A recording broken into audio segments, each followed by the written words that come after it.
témoignage. Témoignage. Témoigne mon frère. Quand j'étais du monde impudique, je forniquais. Jésus est venu, il m'a donné une épouse. Quand j'étais du monde, je fréquentais les boîtes de nuit. Jésus est venu, oh, il m'a racheté. Il est bon pour moi, Jésus, oh, tu es bon pour moi. Quand j'étais du monde, je sortais les hommes d'autrui. Jésus est venu, oh, il m'a donné un mari. Quand j'étais du monde, je montais, j'escroquais les hommes. Jésus est venu, oh, il m'a libéré. Mon Jésus, oh, tu es bon pour moi. Tu es bon pour moi. Mon Jésus, oh, tu es bon pour moi. Tu es bon pour moi. Mon Jésus, oh, mon Jésus, oh, tu es bon pour moi. Tu es bon pour moi. Mon Jésus, oh, tu es bon pour moi. Il n'y a de salut en aucun autre, car il n'y a sous le ciel aucun nom qui peut te donner par le...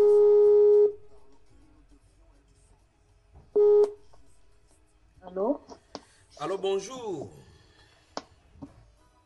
Allô? Allô, bonjour, ma soeur. Bonjour, frère. Éphésiens chapitre 5, le verset 3 nous dit que l'impudicité, qu'aucune espèce d'impurité et que la cupidité ne soit même pas nommée parmi vous, ainsi qu'il convient à des saints. Qu'on n'entende ni paroles déshonnêtes, ni propos insensés, ni plaisanteries, choses qui sont contraires à la bienséance, qu'on entend plutôt des actions de grâce. Car sachez-le bien, aucun impudique ou impur ou cupide, c'est-à-dire idolâtre, n'a d'héritage dans le royaume de Christ et de Dieu. Que personne ne vous séduise par de vains discours, car c'est à cause de ces choses que la colère de Dieu vient sur les fils de la rébellion. N'ayez donc aucune part avec eux. Autrefois vous étiez ténèbres, et maintenant vous êtes lumière dans le Seigneur. Marchez comme des enfants de lumière, car le fruit de la lumière consiste en toutes sortes de bonté et de justice et de vérité. Examinez ce qui est agréable au Seigneur et ne prenez point part aux œuvres infructueuses des ténèbres, mais plutôt condamnez-les. Car il est honteux de dire ce qu'ils font en secret. Mais tout ce qui est condamné est manifesté par la lumière, car tout ce qui est manifesté est lumière. C'est pour cela qu'il est dit, réveille-toi, toi qui dors, relève-toi d'entre les morts, et Christ t'éclairera. Bonjour ma soeur. Bonjour, mon frère. Amen. Comment tu vas ce matin? Je vais très bien, mon frère. Que le Seigneur te bénisse et que le Seigneur te J'ai fortifie. dormi. Ouais, tu as bien dormi, n'est-ce pas? J'ai bien dormi, mon frère. C'est toujours Ça fait des nuits, je dors pas, Oui. mais j'ai bien dormi. Amen. C'est toujours toujours le combat avec les ténèbres. Chaque fois qu'on veut ouvrir la bouche pour dénoncer les œuvres des ténèbres, c'est toujours comme ça. Amen, c'est ça. Alors, allons-y maintenant. La Bible déclare là-bas qu'aucune impudicité, une impurité ne soit même pas nommée parmi les saints. Mhm. Oui, frère. Déjà, pour commencer, je peux te dire que le Seigneur m'a délivré vraiment de l'impudicité. Oui. Même dans le mariage, ça fait 1 an et demi déjà, quand j'ai commencé à connaître la vérité, Oui. à écouter les enseignements. Dès que j'ai reçu la vérité, l'Esprit de Dieu m'a convaincu de tout. Je n'ai même pas résisté. Mon mari était déjà en Afrique. Donc, je me suis repentie, j'ai pleuré au pied du Seigneur de toutes les abominations sexuelles. Voilà, de ma vie sexuelle passée. Et j'ai renoncé à tout. Et ça, par rapport à mon mari, il y a quelque chose. C'est que je n'ai pas peur de la persécution si je dois obéir à mon Seigneur, à mon Dieu. Oui. Mais j'ai plutôt peur de désobéir au Seigneur, de ne pas rester dans la volonté du Seigneur par rapport à la soumission à mon mari. C'est ça la limite des fois. C'est ça, des fois, quand je parle ou comment je dois témoigner, c'est ça, je ne maîtrise pas encore bien, c'est tout. Mais je n'ai pas peur de la persécution. J'ai dit non aux ténèbres et même devant mon mari, j'ai dit non et j'ai tenu, je tiens ferme jusqu'à maintenant. Faisons confiance au Seigneur, d'accord, qu'il va te guider. Que le Saint-Esprit t'utilise et utilise ta langue et ta bouche comme il le veut. Amen. Gloire à Dieu. Donc, voilà, je ne sais pas par où commencer. En tout cas, ça fait 1 an et demi. Je vis dans la sainteté, je me sanctifie, voilà, tout, voilà, avec, dans mon couple. Oui. Sais pas par où Alors, commençons par le commencement. Comme toute je jeune, vais commencer par mon enfance. oui, comme toute jeune fille, tu es belle, vraiment belle, d'une bonne famille, enfant chéri de son papa, très aimé de son papa, au détriment même de la maman. Tu as eu certainement des grandes choses à faire dans l'impudicité, même depuis l'enfance. Allons-y. Voilà, c'est ça. Même depuis l'enfance. Je ne sais pas. Jusque-là, je me suis toujours posé des questions. Mais comment et à quel moment je pouvais avoir les idées qui me passaient par la tête et les choses que je faisais.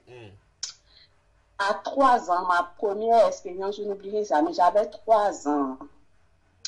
On était dans une maison, dans une cour commune, dans une maison, il y a plein d'appartements loués. Mon père était tout jeune en service. Voilà, j'étais l'aîné, j'avais 3 ans. J'avais un petit frère qui venait de naître, je crois, je ne sais pas s'il était déjà né, je ne sais plus trop. Mais l'expérience là m'a marqué, j'avais 3 ans. Et il y avait donc dans la cour, dans la grande maison, là, il y avait voilà, d'autres familles aussi. Il y avait un petit garçon, voilà, d'à peu près mon âge, peut-être il était un peu plus grand que moi, je me rappelle plus trop. Mais je me rappelle que comme voilà, on fait souvent là, on nous attribuait, ah c'est mon mari, ah c'est la femme de ici, ah c'est le mari, les parents nous attribuaient les uns aux autres.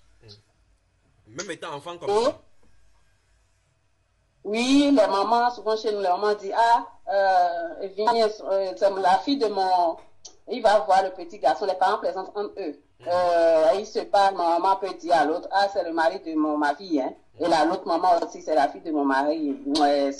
C'est la femme de mon fils, hein. Et on a grandi dans cette rue, dans la famille, dans les entourages, comme ça, ou bien monsieur tout le temps va dire, va appeler ta maman, ma belle-mère, parce que ta fille, c'est ma femme depuis même petite. Donc voilà, donc ce petit garçon, je me rappelle d'une expérience. C'est moi, je sais très bien que c'est moi, parce qu'on était dans l'appartement alors de mes parents et dans notre salon. Et c'est moi, j'essayais je ne sais pas comment ça a commencé, en tout cas. Je sais que c'est moi, on s'est déshabillé, je ne sais pas quoi, c'est moi, je l'ai convaincu de se coucher sur moi. Et je suis en train de lui montrer, dans mes souvenirs les plus lointains, je suis en train de lui montrer la position sexuelle, ce qu'il fallait faire, il fallait qu'il mette son sexe sur moi. Et donc, on a commencé, donc je lui montrais. Et puis, on nous a attrapés. Bon, à 3 ans. À 3 ans. Toi, tu avais appris ça ou tu avais vu qui fait ça d'abord? Je ne sais pas, je n'ai vu nulle part en vrai, je ne connaissais pas la télé, je ne pense pas même que là, on n'avait pas encore la télé, parce que justement, je crois que j'allais regarder la télé. Je ne me rappelle pas qu'on a la télé dans notre appartement, je n'ai pas d'image, mais je sais que j'allais peut-être regarder la télé chez un autre monsieur. Ce monsieur, c'était un Nigérien, un Igbo qui vivait dans notre appartement, dans notre maison, là, il avait son appartement, il faisait les affaires, il était riche, il avait plein de choses, et il allait tout le temps chez lui. Et tout le monde disait que je suis sa femme, et lui-même il m'appelait sa femme, et il s'occupait de moi, il me gâtait, il me pourrissait. Mais mon père n'était pas souvent là. Ma mère, elle faisait ses commerces et tout, elle allait revenir. En tout cas, c'est ma mère, et déjà on avait déjà une ménagère avec nous qui s'occupait de nous. Donc, je n'ai pas de souvenir d'avoir vécu quelque expérience sexuelle que cet homme a touché en quoi que ce soit. Ça, je n'ai pas de souvenir de ça du tout. Par contre, donc, voilà, donc j'avais pas assez à la télé chez moi. J'ai jamais vu, j'ai pas de souvenir d'avoir vu mes parents. Mais je ne sais pas. Tout ça m'est venu, c'est ça jusqu'ici. Mais maintenant, bon, à force maintenant, avec l'expérience, mes recherches et les trucs, j'ai une idée, hein, voilà. Mais là, jusque-là, je me disais, mais je ne sais pas. Donc, on nous a attrapés, je crois que j'avais une tante ou bien, je ne sais pas si c'était la ménagère, ou c'était ma maman, ou c'est les parents du garçon. On nous a attrapés. Qu'est-ce qu'on fait? C'est pas ça, où on a vu ça. Donc, on nous a pris, on nous a bien fessé. Je ne sais je ne me rappelle même plus c'est qui m'a fessé. Moi, je sais qu'on m'a mis sur le genou, on m'a bien fessé. Et ça m'a marqué. Oui. Et depuis ce temps, ben, j'avais la gêne par rapport au petit là. Oui. Et, mais on savait que. Et puis, maintenant, on se moquait encore de nous en plus maintenant, en disant oui, voilà, on est Les maris et femmes. on est les maris. Voilà, pour nous brimer, quoi. Oui. Donc, ça, c'était la première fois. Oui. J'avais 3 ans. Oui, ma soeur, je veux que vraiment qu'on s'arrête sur ce point-là et on se pose des questions. Comment un enfant de 3 ans peut connaître les positions sexuelles? Comment vous parvenez à vous convenir au point d'aller vous cacher? Comment est-ce que vous commencez à faire l'expérience, sachant qu'à cet âge-là, les gens n'ont pas de sensations sexuelles, le corps ne répond pas à des exigences sexuelles? Comment on peut expliquer cela? Non. Les ténèbres. Parce que je ne sais pas. Je sais maintenant, je sais que c'est les ténèbres. Ce n'est pas possible. Oui. Voilà. Et bon, c'est vrai que avec mes études maintenant, j'ai fait la psychologie de l'enfant. Voilà. Les blancs, tout pour montrer qu'à cet âge-là, on fait des expériences sexuelles. Maintenant, avec la parole, je sais très bien que c'est pour normaliser tout ça dans la tête des parents, pour laisser les enfants faire tout ça, pour les encourager à faire tout ça. Parce que, vu que dans mes études, j'ai fait la pédopsychiatrie, tout ça, ben oui, voilà, à partir de 2 ans, 3 ans, les expériences, on se rend compte de son corps, on se rend compte de son moi, on se découvre, on fait les expériences, on se tripote, on se... Voilà, ça c'est l'explication scientifique et intellectuelle. Oui. Et donc, voilà, 3 ans. Après ça, bon, je ne me rappelle plus de grand-chose jusqu'à... Mais je sais qu'une fois dans cette maison aussi, le monsieur qui était un Ibo, là, un Nigérien, là, qui faisait les affaires, une fois j'ai vu, puisque voilà, je me prenais vraiment aussi pour sa femme, déjà comme à 3 ans, donc là, je me prenais déjà tellement pour sa femme, ce monsieur, je me la pétais vraiment à mon âge là déjà. Quand je vais chez lui, j'avais tout quoi. Il me gâtait, me faisait des cadeaux et tout, donc je me pavanais. J'étais contente. Et j'ai vu une femme chez lui. Il a amené une femme. Et là, j'ai piqué une crise. Pardon? J'ai piqué une crise, maman. À 3 ans. Donc jalouse à 3 ans. Ha! Oui. Non mais ça c'est la meilleure ça. Oui, on en parle toujours dans ma famille, maman et moi et tout ça, même quand je rentre en Afrique, on se rappelle, on rigole de ça, comment j'ai fait cette crise à ce monsieur-là. Oui. Parce que c'était tellement violent. Je me rappelle, je l'ai insulté. Alors que voilà, je l'ai insulté. Oui, je l'ai insulté qu'il était un impoli. Je l'ai dit, j'ai été tellement violente que le monsieur, il a été choqué, il m'a chassé. À 3 il ans. a dit, c'est quoi cet enfant? Ouais, il m'a haï pratiquement, quoi. Il a dit, c'est que j'ai tellement choqué le monsieur, qui m'a dit, c'est quoi cet enfant? Comment je peux être mal élevé comme ça? Il savait pas que c'était comme ça, il veut plus de moi chez lui, je crois, je sais pas s'il a eu des histoires avec, je sais pas si après on m'a tapé, je me rappelle plus, mais je me rappelle de la crise. Ça, comment je l'ai... Mais tu n'es pas allé arrêter cette femme-là, tu n'es pas allé arrêter cette femme-là, que quitte mon foyer, tu bagarres un peu avec elle, hein. Non, j'étais fâchée, j'ai commencé à insulter le monsieur, qu'est-ce qu'il fait ici, la femme-là et tout, j'étais fâchée et tout ça. Et voilà, après, voilà, j'ai plus d'autres souvenirs. Ça m'est passé. Donc, c'est les 2 expériences vraiment que j'ai vécues. Donc, avec le petit garçon, et puis cette crise de jalousie envers le monsieur, là, dans la même maison, là. Voilà. Il devait avoir quelque chose en moi à cette époque. C'est pas possible. C'est pas possible. Donc, après, on a quitté là. J'avais 4 ans quand on a quitté cette maison où mon père a construit sa première maison. Donc, on a quitté là, on a rejoint notre maison. Et voilà, on était dans un endroit très reculé, chic, où il y avait que, voilà, des gens un peu renommés qui commençaient à construire. Là, on était un peu vraiment isolés. On était avec les ménagères à la maison. Oui. Et je sais que, avec les ménagères, on avait 2 ménagères, que quand les parents n'étaient pas là des fois, elles se tripotaient devant nous, elles faisaient des trucs vraiment malsains, surtout devant moi, parce que j'étais l'aînée. Mon petit frère est venu 3 ans après moi. Donc, après, dans cette grande maison, quand j'ai eu 5 ans, on a eu ma petite soeur. Donc, les autres étaient petits. Et voilà, mais voilà, on va dire, vers les 5-6 ans comme ça, les ménagères, voilà, elles me faisaient participer à leur truc là même. Prenait, il y a une, je me rappelle, il y a une au moins, elle a pris elle prenait ma main pour se caresser avec et tout ça. Et en même temps, ça me dégoûtait, mais en même temps, j'étais intéressée, intriguée, attirée à ça. Oui. Mais je n'avais pas de souvenir qu'elle faisait des expériences sur moi-même. Ça, ce sont les ménagers qui sont censés s'occuper de vous, qui se déguisent comme ça devant les enfants et font des choses de lesbianisme comme ça à la maison. Oui. Pendant que les parents ne sont pas là. Non. C'est terrible. Et ça, je n'ai jamais dit à personne. Tout de laisser mon enfant même à des gens à garder là. Surtout qu'après, je me suis rappelé vraiment que le Seigneur m'a maintenant ouvert les yeux, parce que c'est vrai que il y a 2 ans, 3 ans de cela, moi aussi à cause du travail, j'ai laissé mon enfant garder à la maison sans même me rappeler de tous ces épisodes. Hein. Donc voilà. Et ça, voilà, on va dire vers les 5-6 ans comme ça. Puis ensuite, ça a commencé avec mes cousines. Donc on dit, voilà, aussi on laisse les filles entre elles là. Voilà, c'est mes cousines.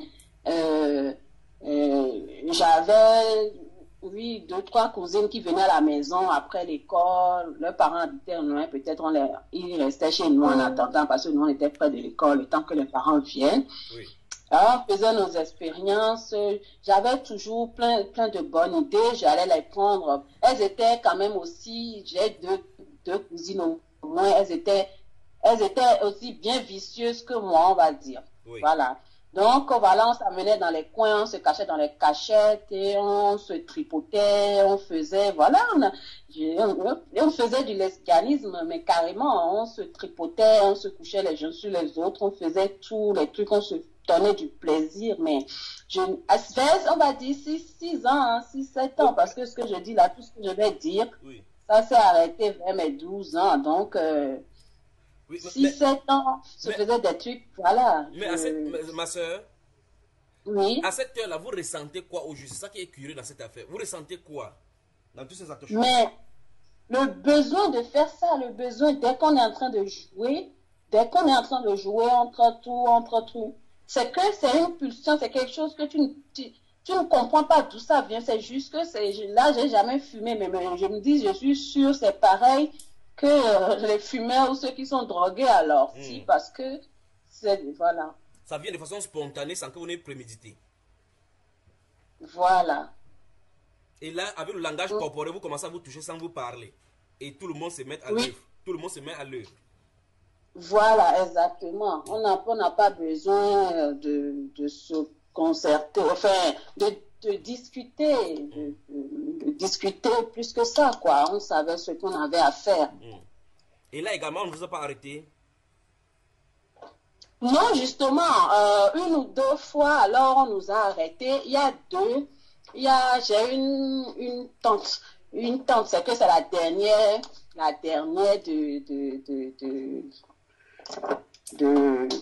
dernière petite sœur de mon papa, qui était très jeune, qui avait mon âge à peu près. Donc, elle aussi, hein, bien expérimentée. Quand elle venait, elle me prenait, elle me montrait des choses. Dès qu'on pouvait se cacher, c'était dans le salon, il n'y a personne, on se mettait dans le canapé, on se couchait les uns sur les autres, on faisait des trucs. Et elle, je crois que une fois, si c'est pas une de ses grandes sœurs, une de mes tantes, ou bien ça, notre grand-mère qui nous a attrapés, le jour là, je me suis sentie vraiment très, comment dire, injustement traitée, parce que c'est vrai que le jour là, c'est vraiment elle qui m'a attrapée, qui me montrait, qui insistait, qui m'embrassait même et tout, et je ne voulais pas parce que je trouvais ça dégoûtant. Mais là, quand on nous a attrapés, elle a tout mis sur moi, elle a dit c'est moi qui ai fait ça. J'étais tellement choquée parce que malgré tout, voilà, j'étais honnête au fait. Ouais. Quand c'est moi, quand je dis c'est moi, et là, je me suis fait avoir comme ça, j'étais vraiment choquée de sa part, de tout, mais c'est là que j'ai commencé à voir la méchanceté de l'être humain. Parce que pour moi, on était deux, ce qu'elle fait, elle me met tout ça sur le dos comme ça. Oui. Bon, on nous a attrapés, nos parents n'étaient pas là, et puis je ne sais pas si on nous a, non, je pense qu'on nous a pas tapé. En tout cas, j'ai compris vite fait parce que elle était la dernière de ma grand-mère. Il y avait déjà 8 frères et sœurs en haut. Elle était vraiment pourrie, gâtée. Et la grand-mère la couvrait vraiment pour beaucoup de choses. Donc, j'ai compris que c'était peut-être que, voilà, on ne voulait pas qu'il n'y ait pas de taches sur elle, quoi. Genre, on a vite couvert ça pour que, voilà. Donc, la grand-mère non plus ne pouvait pas aller nous dénoncer ou quoi, peut-être. Je me suis dit ça. Donc, mes parents n'ont pas été au courant de ça. Oui. Une autre fois, j'ai une autre cousine aussi, pareil. On est allé se cacher dans les briques, quelque part dans la maison. Et puis, elle aussi, pareil, elle me faisait faire, expérimenter plein de choses. Et là, vraiment, elle et moi, vraiment, je participais avec elle bien, on était bien contentes. Et une des ménagères nous a attrapés. Et elle aussi, pareil. Elle m'a tout mis sur le dos à un point. J'ai fait, mais c'est qui ces filles? C'est comment elles sont comme ça et tout. Vraiment, j'étais très déçue. Donc, à chaque fois, j'ai arrêté avec elle. Je les ai haïs, détestées. Ma cousine, là, je l'ai détestée. Je ne voulais plus rien avoir avec elle. Je la traitais de mauvaise et de méchante. Et donc, ça aussi, je ne sais pas, je crois que ça, comme c'est ma cousine du côté de ma maman, quand ma maman est rentrée, on lui a dit, je crois que ma maman m'avait tapé ou bien. Je ne l'appelle plus trop non plus. C'est passé. Entre-temps, nos tantes et ma maman à la maison, il y avait, comme la grande maison, voilà, il y avait toujours du monde chez nous. Elles passent leur temps à raconter des trucs, des histoires sexuelles. Au fait, on était toujours à leur pied à tout entendre, au fait. Donc, à ce moment, j'entendais beaucoup de choses. Ma soeur, permets-moi de poser une question ici. Là, nous nous trouvons en quelle année, aux environs de quelle année? Dans les années 86. Dans les années 86, il n'y a pas cette prolifération de la pornographie en Afrique. Et là, nous nous trouvons au Bénin ou bien au Togo, à ce temps-là. Au Bénin. Au Bénin. Et à coup sûr, en ce moment-là, il n'y a pas la prolifération de la pornographie comme on voit aujourd'hui, la liberté, le libertinage sexuel. Comment comprendre que les jeunes filles se livrent au lesbianisme alors qu'on n'était pas encore outré par ces images pornographiques à outrance venant de l'Occident? Comment comprendre? C'est que, comme c'est écrit dans la parole, il n'y a rien de nouveau sous le soleil. Puisque tout ce qui se passe déjà dans les ténèbres depuis longtemps. Et puis là, la télé et tout le reste montre ça pour normaliser tout. C'est tout. Voilà. Continue, ma soeur. Voilà. Et donc, voilà. Et ces deux cousines-là, j'ai arrêté. Mais une fois... Non, voilà, la cousine qui est dans les briques là et tout, dans les briques là, quand mon papa, on a dit à mon papa, maman, quand mon père est rentré, ma maman lui a dit. Et là, c'est la première fois, parce que voilà, j'étais fille de chérie de papa aussi, hein, de toute façon, là, depuis là. Mais c'est la première fois que mon père m'a frappé. Il m'a frappé, ça m'a choqué, parce qu'il m'a frappé, il m'a donné, chez nous, on a le paramatoire, ça s'appelle, on donne des coups de main, on reçoit des coups dans les mains, je sais pas si... Chez Grossi. Donc, il m'a donné des coups. Mais il m'a fait, je crois qu'il m'a donné 6 coups. Mais très mal, parce qu'il était vraiment très fort. Et même qu'on disait, comme ils sont dans l'armée et tout, là, ils jettent le déterre. Je ne sais pas ce qu'on disait quand on était petit là. Et ils ont une force. J'ai été tellement choquée qu'il me donne 6 coups si violents. Mes mains tremblaient. Je devais avoir, je sais pas, peut-être 6, 8 ans. En tout cas, tout ce que je dis, c'est avant les années 90. Ça, là, cette période-là.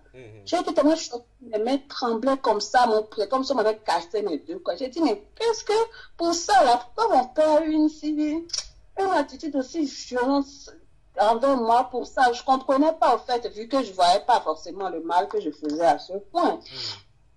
Donc, je n'ai pas compris. Avec le recul, je me suis dit, voilà, avec tout ce qui s'est passé après, je me dis, oh, c'est comme si là, il s'est dit, il ne faut pas que je ne sais pas. Donc, c'est passé.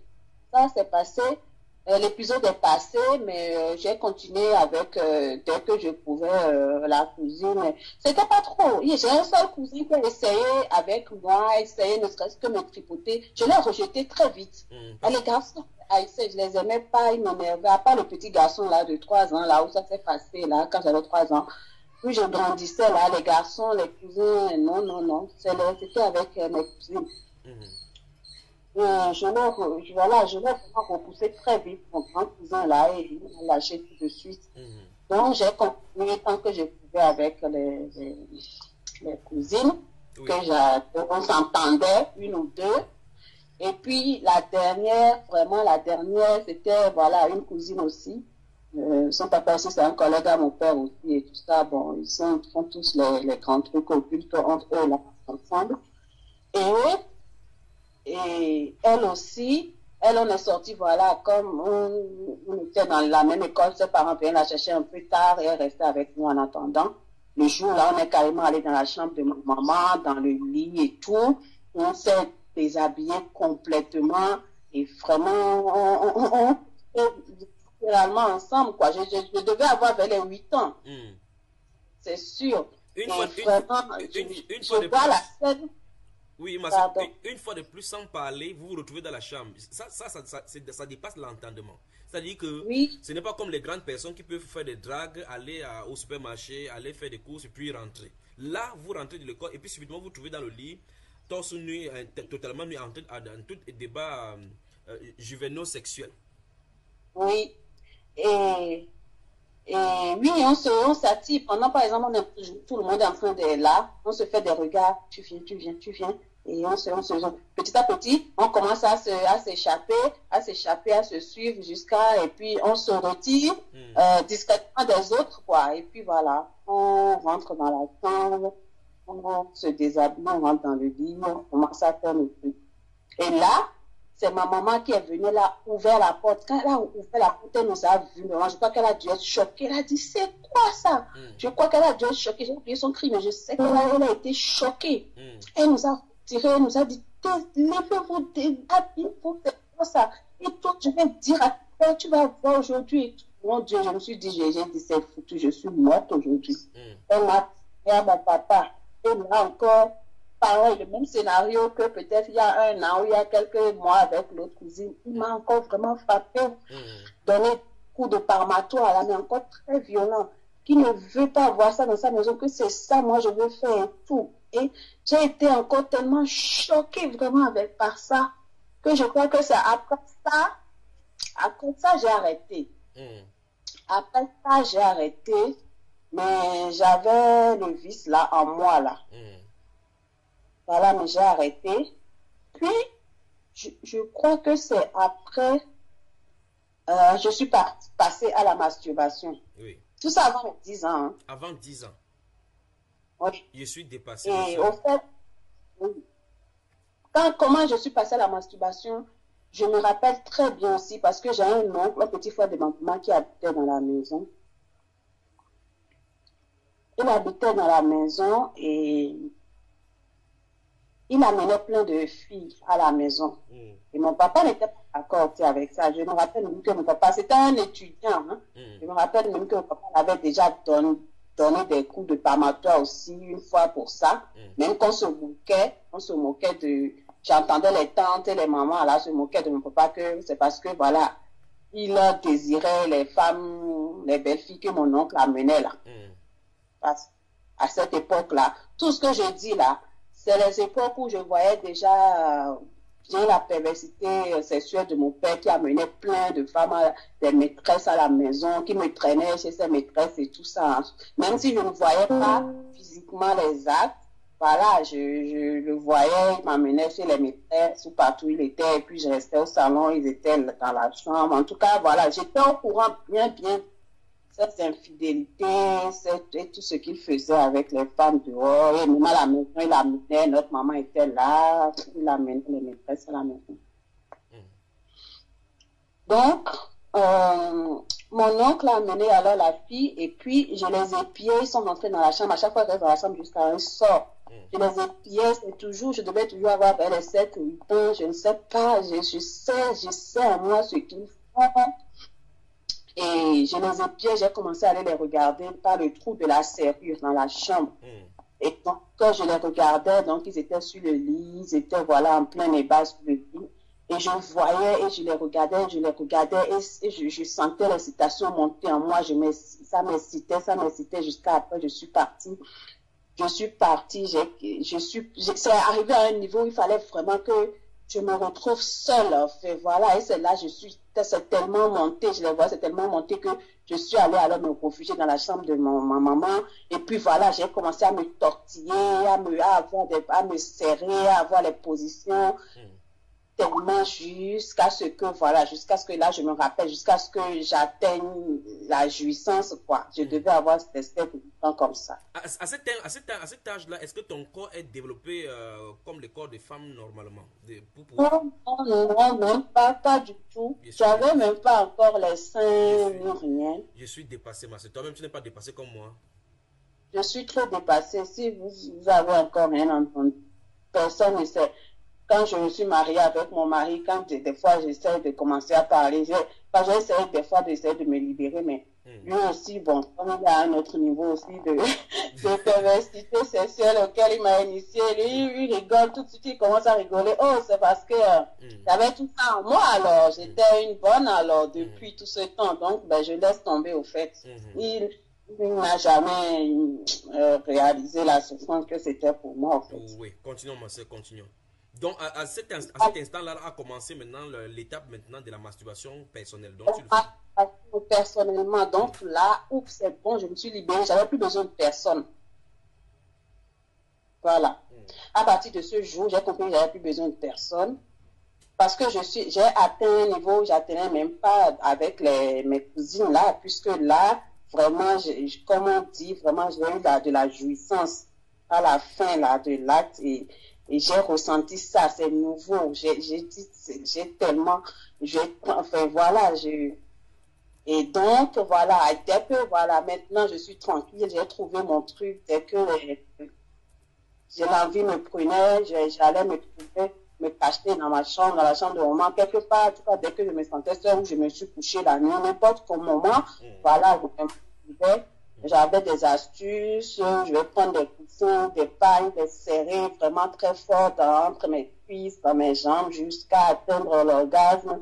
Et bien voilà, et je menais ma vie. Donc, autant j'étais une fille parfaite, sainte, comme je disais, vraiment très parfaite dehors, autant j'avais une perversité cachée sexuelle là, que personne ne pouvait imaginer. Oui. Mais qui me passait, que je ne sais même pas, je ne peux même pas. Et donc, ma haine encore pour les hommes a augmenté encore plus. Et puis, je voyais mon père faire et je voyais comment il faisait souffrir ma maman. Ça me faisait encore plus souffrir. Et je voyais mes tantes et mes mamans et les dames, tout ça parler encore de plus en plus des malheurs que les hommes leur causent et tout ça. Donc, je haïssais de plus en plus les hommes. Et puis, je commençais à me développer dans ma tête, là, toute seule, là, comment je vais haïr les hommes quand je vais grandir. Je vais faire du mal aux hommes. Je suis bien toute seule, au fait. Je vais être une puissante dame toute seule qui va vraiment faire du mal aux grandes. Oui. Et là, tu ne pensais pas avoir d'enfant? Non, je ne voulais pas en avoir. Je disais justement parce qu'il parlait aussi entre comment dire, toujours dans les conversations des adultes, là, qui disent tout et n'importe quoi. Je le dis comme ça devant les enfants. J'avais aucune envie de faire des enfants. Parce que je comprenais comment ça se faisait des enfants, comment on avait mal, comment on se faisait. Je refusais absolument de souffrir comme ça, d'avoir un enfant. Et puis une fois, il y avait un grand livre de biologie, de sciences qui traînait dans ma maison. Je ne sais pas tout. Et ça a dû être mon papa qui a dû ramener ça, puisque ma maman n'était pas lettrée, ou bien peut-être mon oncle, je ne sais pas. Et on fouillait dedans.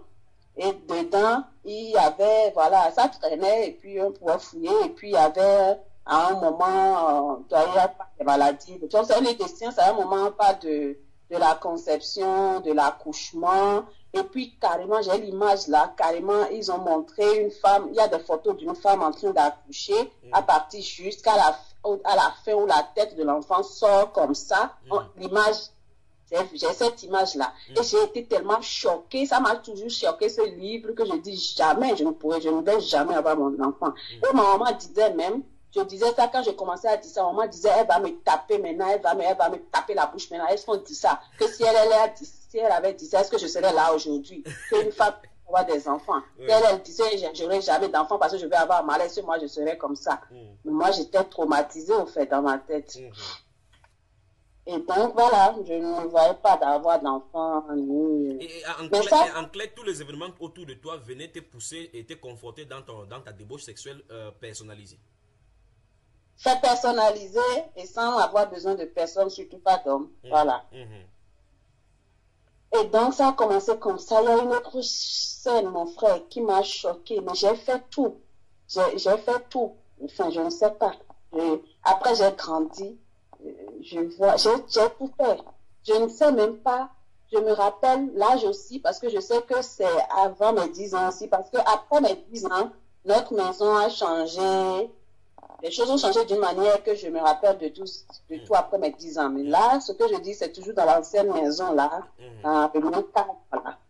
Donc, une fois, je ne sais pas où était passé tout le monde. J'étais dans l'arrière-cour, il y avait la cuisine et tout ça. En tout cas, on avait des poulaillers, des coques et tout, plein de choses à la maison. Voilà. Et je ne sais pas, l'envie, tout ça m'est sorti. Je ne sais même pas comment j'ai pu. Je crois que j'ai pris une poule ou un canard petit et tout. Puis j'ai enlevé ma culotte et puis j'ai essayé j'ai écarté parce que je les voyais comment ils faisaient là. Ils se montaient les uns sur les autres, les poules et les coqs là pour féconder là ou voilà, voilà. Et j'ai écarté la partie de la poule là, puis j'ai commencé à frotter ça dans mon fesse. C'est un truc qui m'a toujours choqué jusqu'à aujourd'hui. C'est horrible, mon frère, ce que j'ai vécu. Et tu ne comprends pas ce qui s'est passé normalement, alors que c'est toi-même qui le faisais? Oui, oui. Donc, ça s'est passé. Ça, j'ai eu cette expérience une seule fois. Personne ne m'a attrapé. Je ne sais pas comment j'ai pu. De toute façon, on courait, on savait attraper les poules là. Et voilà, non? Après, je ne sais pas, après quand je vois même la poule pouvait me blesser, les griffes et tout, je ne sais même pas comment j'ai réussi à faire ce que j'ai fait, puis je l'ai jeté après, et puis je devais faire, puis j'ai remis ma culotte, puis j'ai fui, et puis voilà. C'est-à-dire que tu as attrapé la poule vivante? Oui. Et la poule ne criait pas que qu'est-ce qui ne va pas, ce n'est pas la fête de Noël, c'est pas la fête de Noël, on ne doit pas me tuer à ce moment-ci. Si elle a beau crier, moi c'est comme des missions, en fait, c'est comme un ordre, je ne sais pas, ce que j'avais à faire, mon Dieu, j'étais possédée, c'est pas... Et donc, j'ai jeté la poule, j'ai vite fait, personne ne m'a attrapé pour ça. Oui, mais ça m'horrifie, en fait, les choses, mais c'est pas possible, c'est horrible pour me posséder, quoi. Parce que tu fais les choses qui t'horrifient, tu comprends même pas et tu les fais quand même. Donc après, c'est passé ça. Et ensuite, j'ai continué à grandir. Maintenant, bon, l'étape là est passée. Après mes 10 ans, oui. Je me suis calmée un peu. Mais voilà, j'ai commencé aussi à regarder un peu la télé alors, donc on a commencé à regarder les blancs, la télé, avoir des scènes un peu, à cette époque encore les scènes n'étaient pas trop choquantes et tout, mais moi une petite scène me disait déjà beaucoup de choses et me faisait ressentir déjà beaucoup de choses. J'allais juste me cacher, me masturber, et voilà, j'étais tranquille dans mon monde là.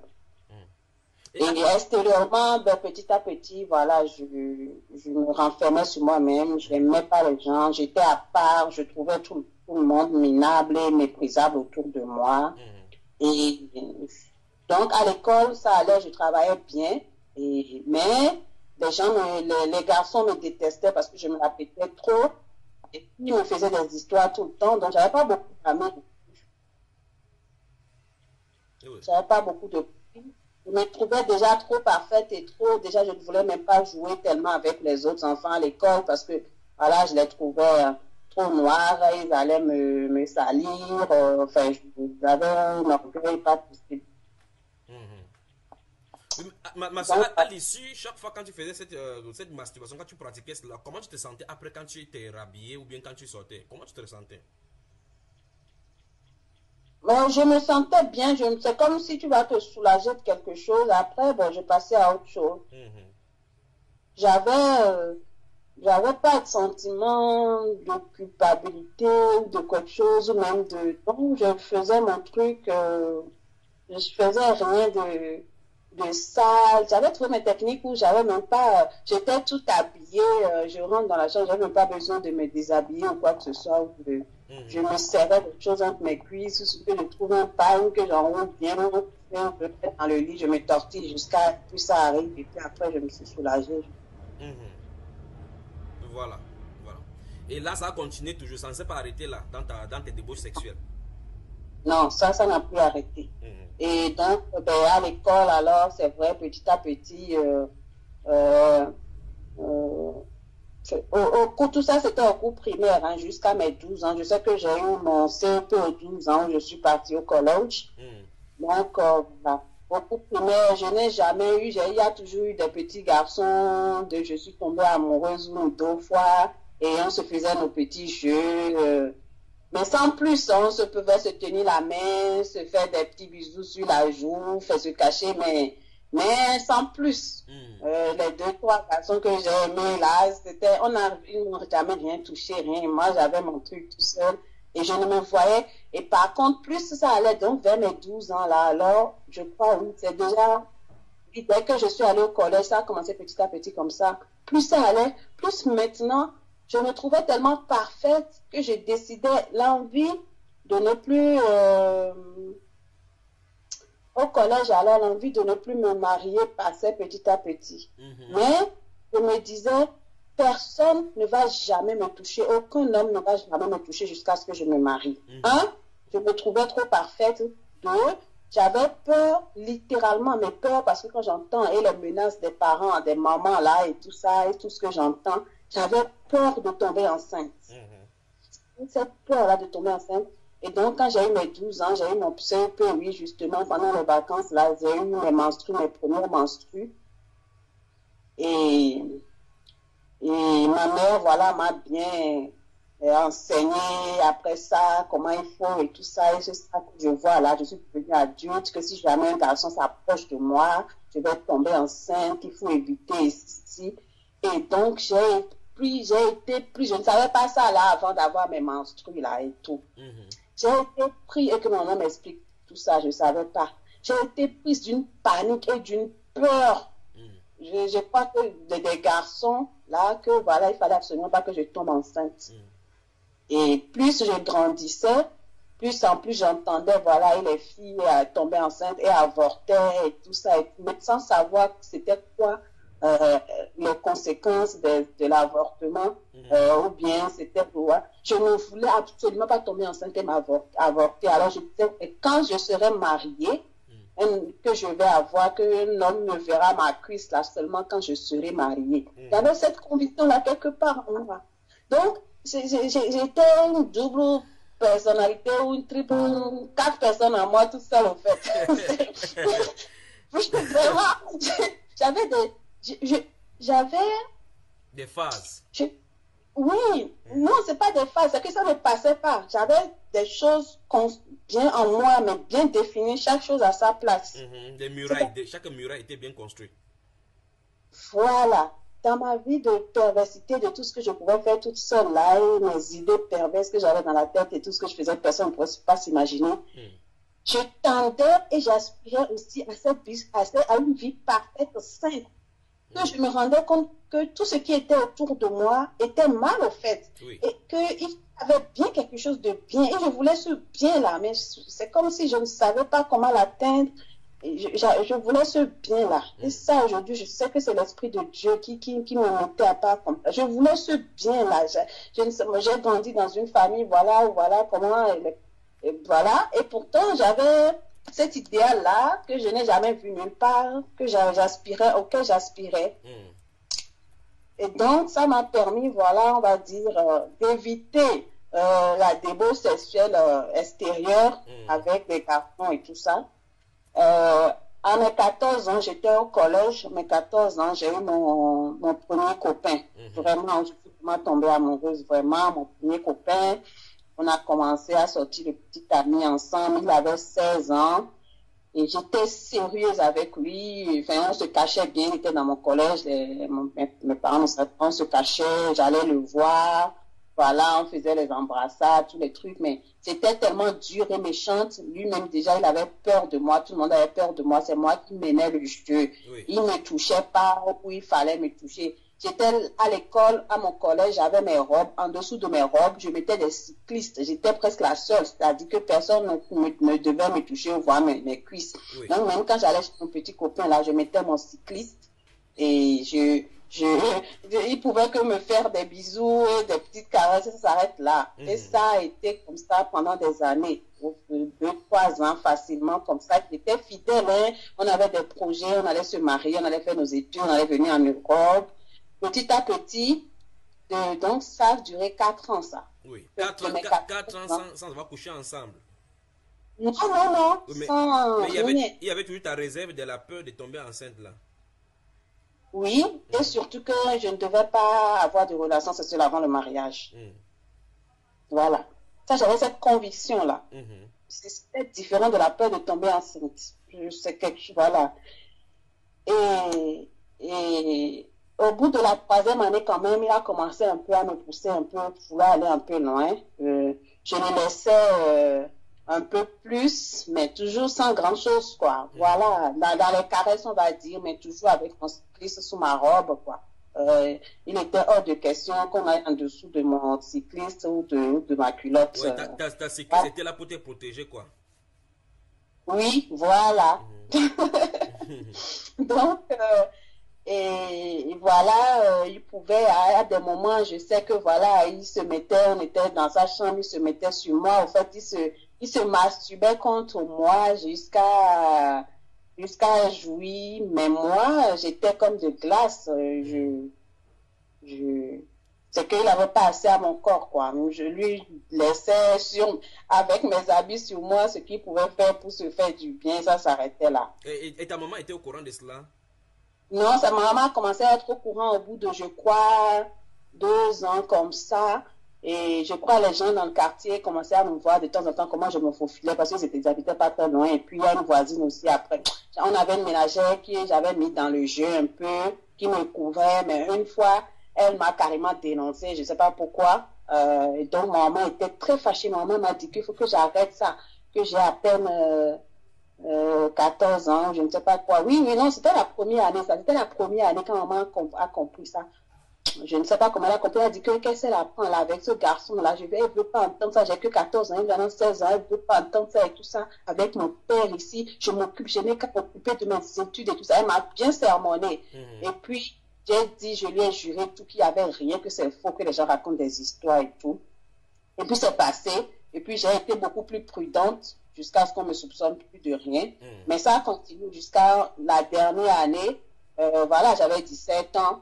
Les gens un peu dans le quartier commençaient à savoir, puisque mes camarades étaient au courant. Et puis, les mamans aussi se parlaient entre elles et tout. Ma maman me disait, avec le gars, là, tu continues toujours d'aller le voir, tu continues toujours, tu vas voir, je vais te dénoncer à ton père. Elle me menaçait toujours, mais elle disait jamais rien. Elle avait aussi trop peur de mon papa. Hein. Elle savait, comme j'avais dit, comme j'étais un peu le tampon entre elle et mon papa, et je suis sa fille parfaite, elle sait très bien que si jamais ça atterrit à mon papa, le désastre que ça peut faire, ce que mon papa peut-être pouvait me faire, ou ce qu'il pouvait lui faire à elle à la place, quoi. Je crois que c'est tout ça qui fait qu'elle me dénonçait pas, mais elle me sermonnait tout le temps. Oui. Donc, c'est après, voilà, après mes 17 ans, voilà, comme j'ai dit, je suis allée un peu plus loin avec lui, mais sans plus. Et j'étais toujours restée, voilà, intacte là, jusqu'à ce que mon père m'amène dans, voilà, dans la secte là dont j'ai parlé dans l'autre témoignage. Donc, quand je suis allée là-bas et j'ai vu que la sainteté des gens et tout ça, comme j'ai dit, waouh, je me suis dit, waouh, c'est bien ça, donc j'ai pris vraiment un coup. Je vais commencer à pratiquer ça et tout. Et là, petit à petit, je voyais que voilà, leur groupe des jeunes là, que je voyais parfait, mais tout le monde, comme si voilà une nouvelle proie, une proie parfaite qui arrivait, tout le monde se jetait sur moi, quoi, en fait. À me faire la cour partout. Je fais, mais dans quoi j'ai atterri? Moi, je croyais qu'ils étaient 5, 6 étaient. Donc, j'ai commencé à avoir un peu du mépris pour eux aussi là-bas. Mais je me disais, c'est eux tout seuls. Je ne voyais pas que, encore que, voilà, c'est le monde spirituel dans lequel ils sont là, ils sont liés tellement. C'est pour ça aussi, ils sont aussi plus possédés que moi. Donc, je disais, c'est eux qui ont des problèmes, ces jeunes-là et tout ça qui me draguaient tout le temps, tout le temps.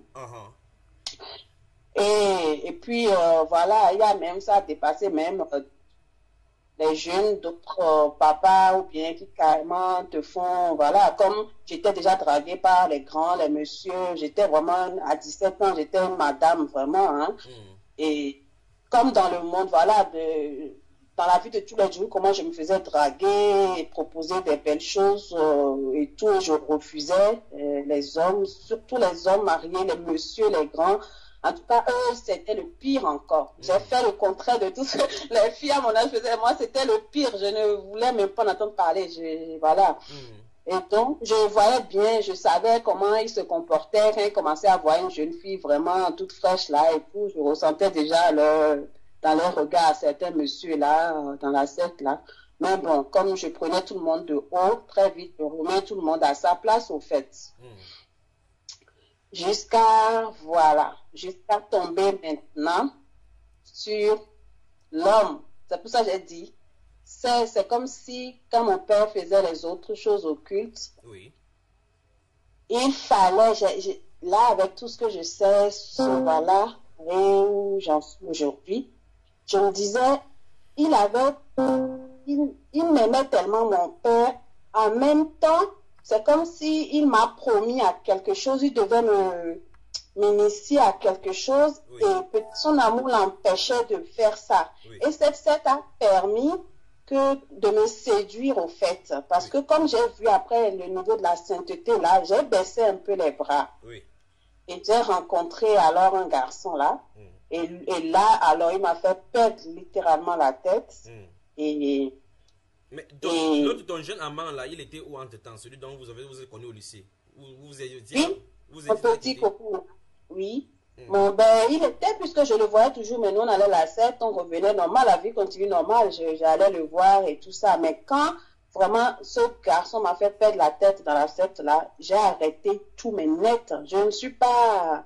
Non, avec le copain déjà, mon ancien petit copain, j'ai commencé à aimer un autre garçon à un moment que j'ai commencé à flirter avec lui. Ça a duré 2 mois, on va dire. J'ai dû flirter avec le garçon 1 ou 2 fois. J'ai été tellement attristée et d'être infidèle à mon petit copain que j'ai arrêté tout de suite. J'aimais pas ça. Je voulais être honnête. J'étais quelqu'un d'honnête. Donc, j'ai arrêté tout de suite avec l'autre garçon et j'ai continué à mon petit copain. Mais alors, celui-là que j'ai rencontré, c'était plus fort que moi. J'ai arrêté tout avec l'autre. Je lui ai brisé le cœur. J'ai tout arrêté. Je ne voulais plus tout du jour au lendemain. Je l'ai fait vraiment très souffrir de tout. Et voilà, j'ai tout arrêté. Et j'ai commencé alors ma relation avec le garçon dans cette secte-là. Que j'ai vraiment beaucoup aimé. Que voilà, j'avais 18 ans alors, puisque je me suis fait initier à 18 ans. Entre mes 17 ans et 18 ans. Donc, quand j'ai commencé ma relation avec lui, j'avais 18 ans. Mon frère, au bout de... Donc, avant que je commence à sortir avec lui, j'étais... Déjà, on va dire, je fréquentais la secte là depuis 1 an environ. 1 an environ. Dans la secte Sukyo Maekari là? Oui, c'est ça. Et donc, quand j'ai commencé à fréquenter, vraiment, c'était la perfection là-bas pour moi. Donc, voilà.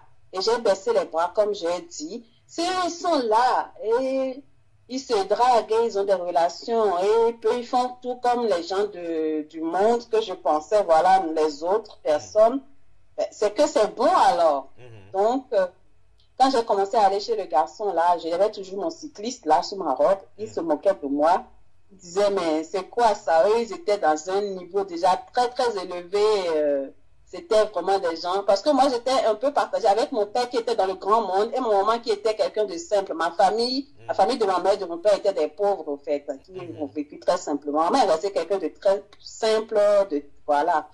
Donc, on va dire, j'ai vécu la vie normale de simplicité et je vivais aussi la vie des grands de ce monde et de l'autre monde avec mon père.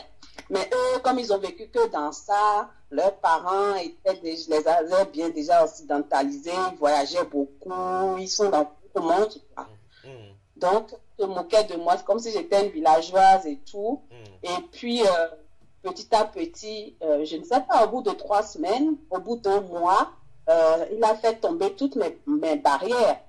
Mais mon cycliste, je l'ai enlevé.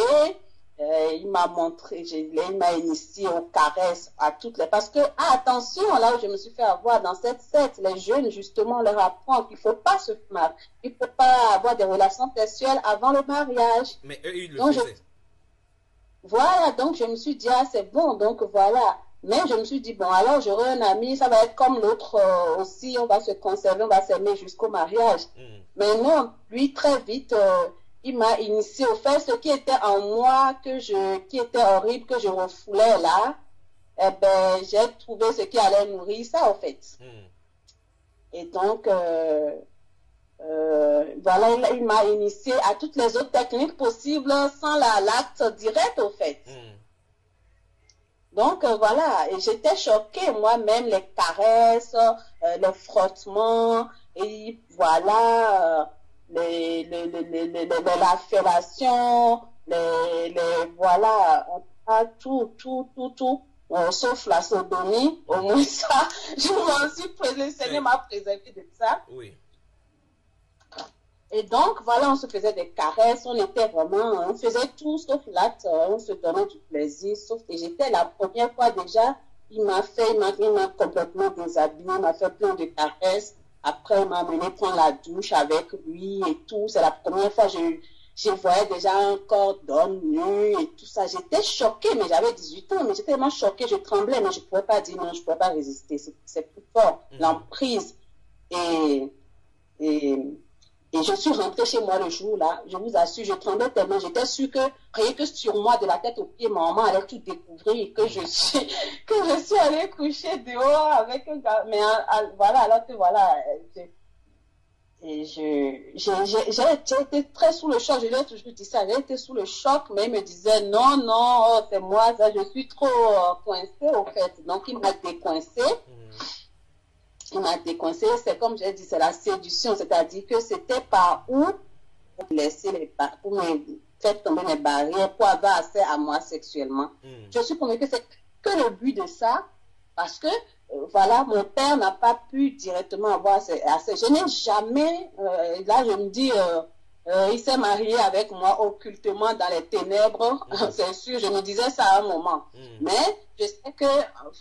En vrai, il n'a jamais rien fait de déplacer avec moi. Il n'a jamais fait rien de sexuel, même rien de dépasser. Même des fois, même moi-même, j'étais, petit à petit, quand je grandissais, ne serait-ce que quand mes copines venaient à la maison, comment ils les regardaient, j'ai commencé, même j'avais une copine à un moment, franchement, vers ma terminale, je disais, elle là, il fallait plus qu'elle vienne chez moi et tout ça, parce que mon père, parce que il draguait, parce que même devant moi, ça dit qu'il drague les jeunes filles qui sont plus jeunes que moi.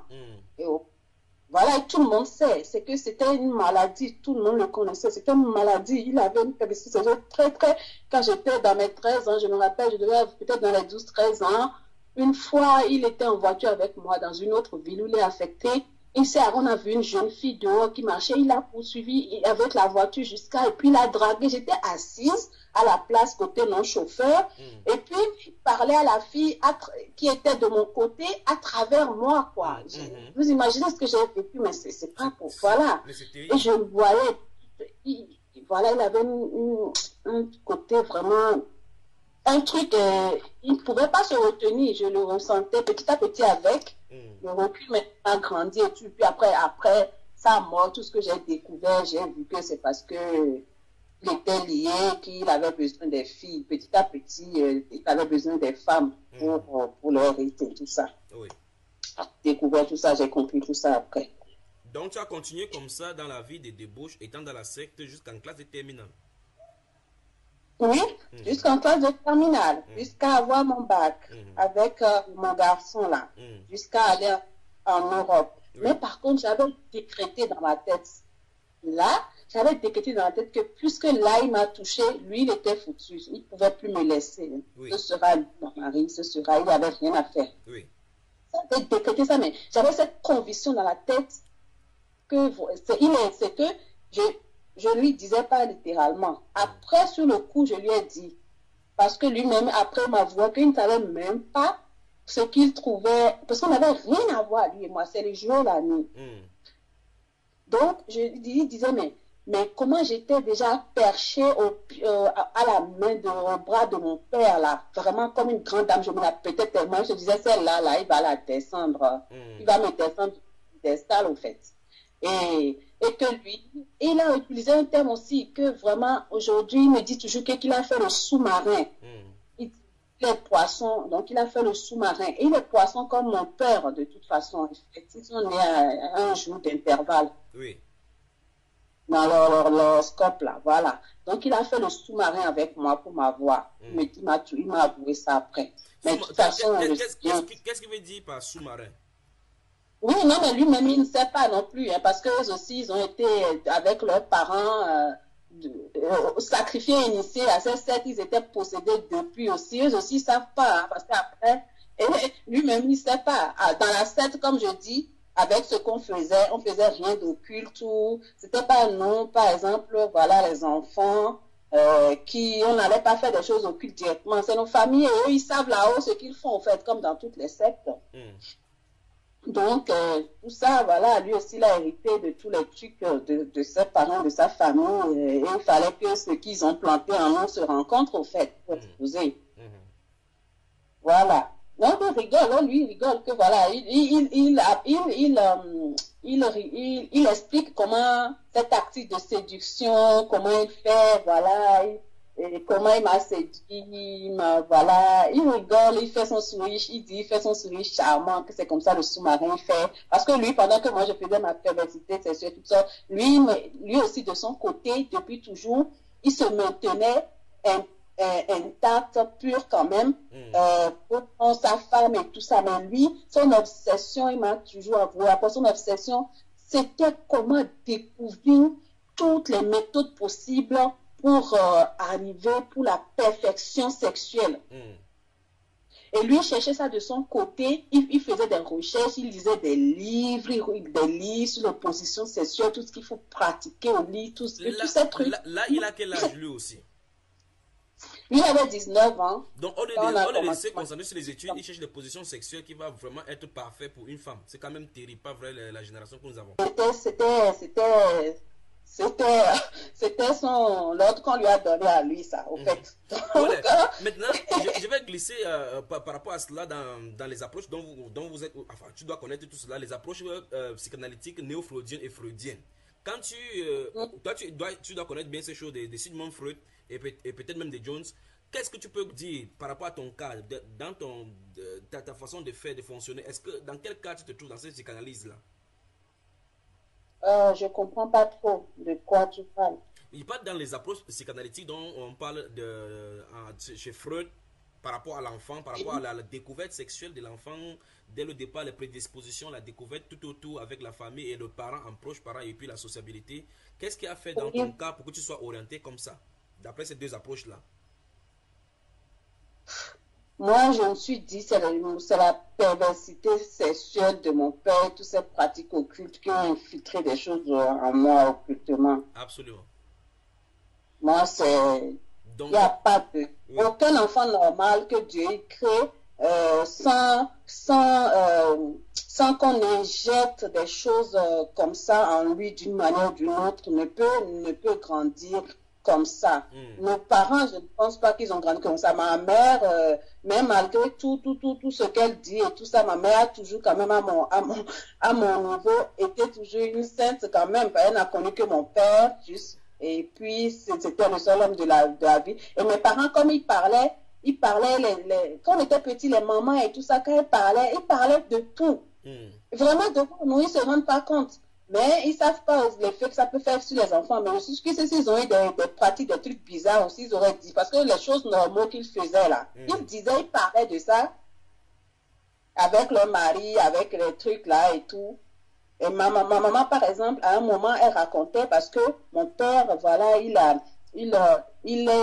initié à regarder les films porno. Il ramenait les films porno à la maison, il regardait. Oui. Et il amenait ma maman pour regarder ça et tout. Ma maman, après, elle racontait comment elle rigolait. Elle disait, c'est quoi ce truc, cette bestialité-là? Si tu vois les bestialités que les Blancs ils font, et que les Blancs ils sont sales, que les trucs que mon papa ramène là. Donc, elle raconte ça entre elle, les mamans là et tout ça.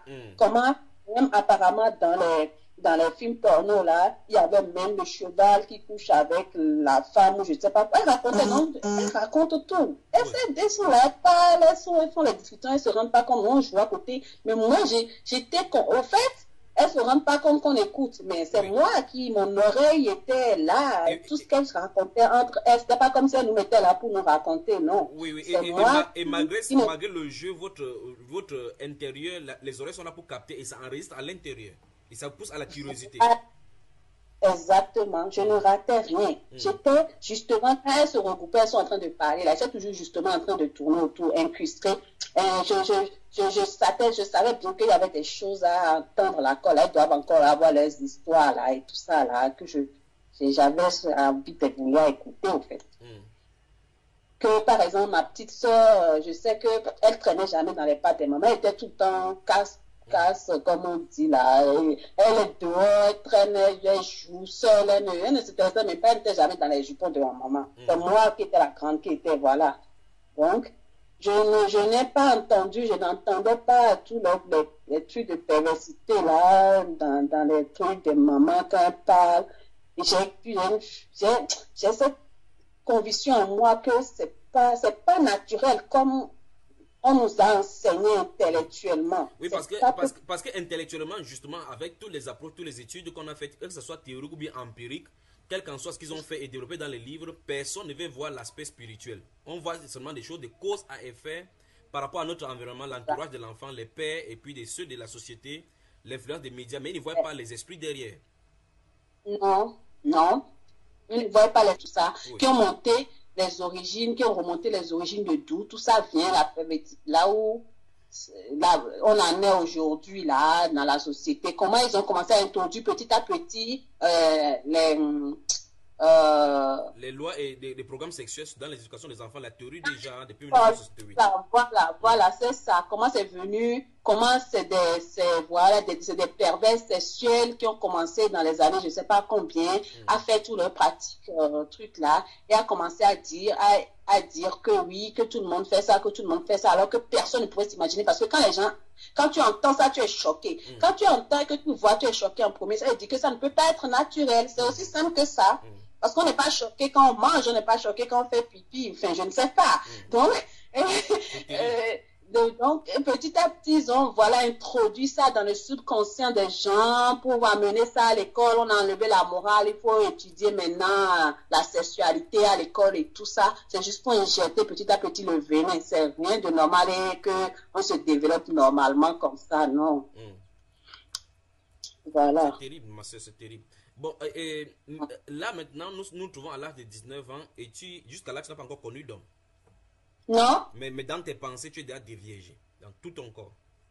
Oui. Mais voilà, on va dire, j'étais vierge physiquement. Et donc, voilà, avec mon nouveau petit ami là, je suis allée à l'étape de tout. Alors, sauf toujours, je restais vierge physiquement.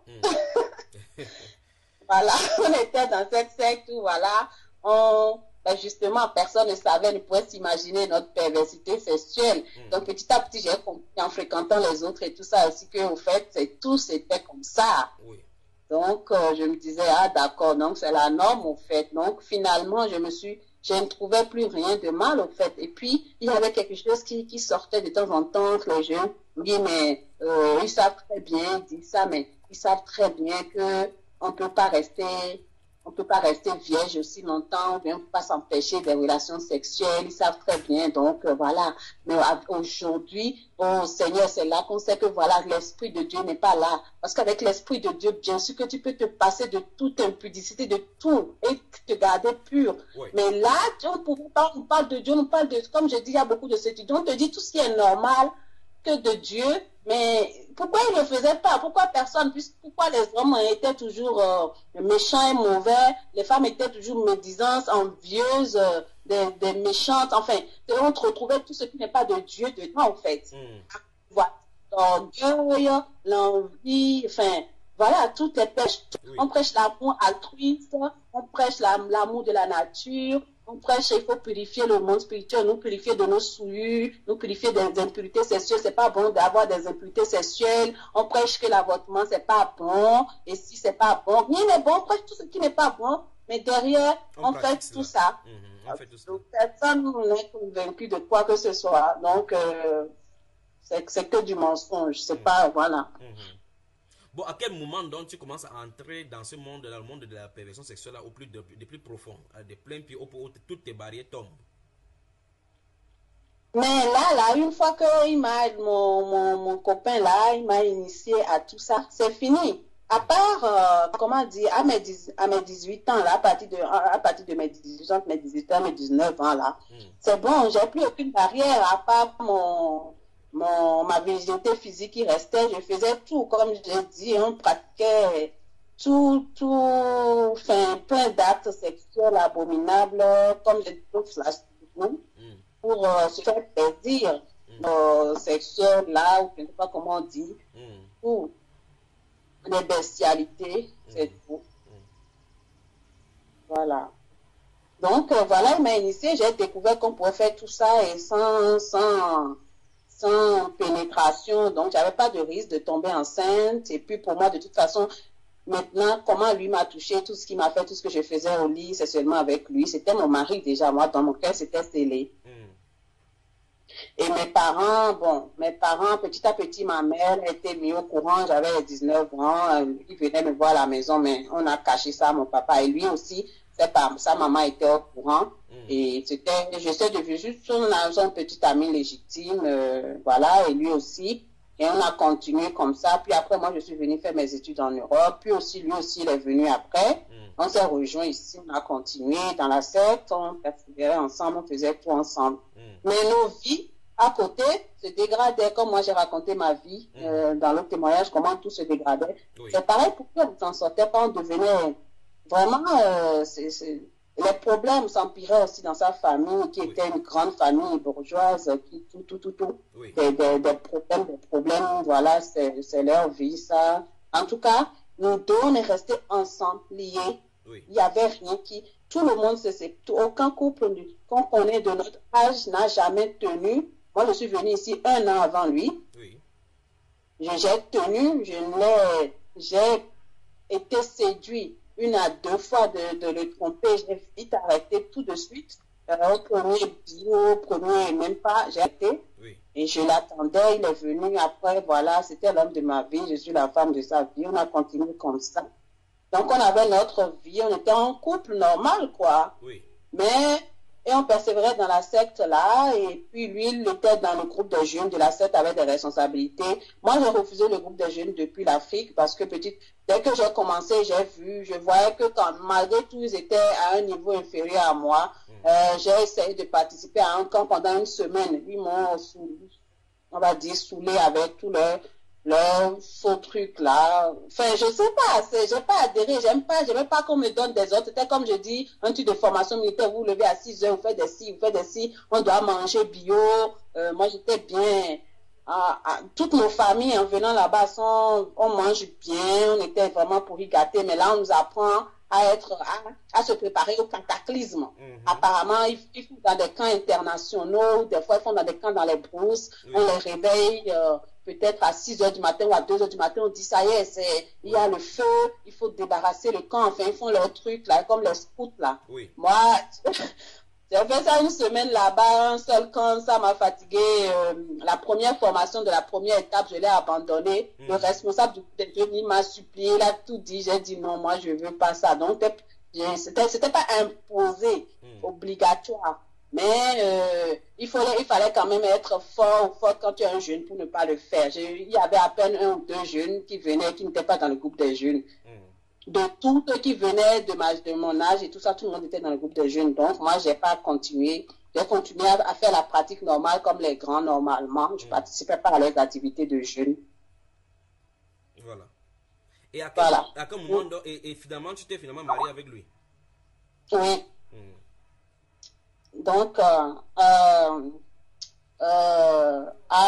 et avec celui le jeune du lycée, là, tu l'as jeté très loin. Oui, dès le début, j'ai pas fait semblant ou quoi. Je ne l'aimais plus. Je suis tombée amoureuse d'un autre. Donc, c'était fini. Depuis là, avant que je commence avec... avant même, parce que on a fait un voyage ensemble, tout le groupe et le camp et tout ça. Quand on est revenu de ce voyage, j'ai dit, ouais, c'est bon, c'est celui-là, je ne veux plus l'autre. Et je suis allée le voir, je lui ai dit, je ne l'aime plus, je ne veux plus et tout ça, j'ai tout dit. Par contre, j'ai rencontré quelqu'un d'autre, mais j'ai dit, je ne l'aime plus, c'est bon, voilà, c'était fini dans mon cœur. Et, voilà. Et tu l'as fait pleurer comme ça? Ouais, je l'ai fait beaucoup souffrir et il m'a beaucoup, comment dire, hanté dans mes rêves. Avant qu'on ne continue, je vais vous poser une question. Les parents qui ont les enfants, chez vous en Europe particulièrement, qui laissent les enfants au fur et tous, et il y a des proxénètes, il y a beaucoup des choses concernant la pornographie des enfants, la pédophilie, ainsi de suite, qui est développée vraiment aujourd'hui. Pourquoi donnes-tu ton témoignage maintenant? Qu'est-ce que tu veux que les gens comprennent? Que les gens prennent soin de leurs enfants, que les gens s'occupent de leurs enfants, qu'ils se préoccupent des besoins de leurs enfants. Parce que moi, je sais que tout ça a été injecté à moi parce que la haine, et petit à petit, c'était un peu de la haine petit à petit envers mon père. Je ressentais des choses spirituelles. Je ne sais pas comment expliquer. Donc, petit à petit, la souffrance des enfants depuis petit agissent en eux l'ennemi trouve les portes ouvertes pour pouvoir les posséder, les utiliser au fait. Parce que voilà, une fois que les enfants commencent à développer de l'animosité, de la colère, trop de souffrance, c'est la porte ouverte à l'ennemi pour les dévaster.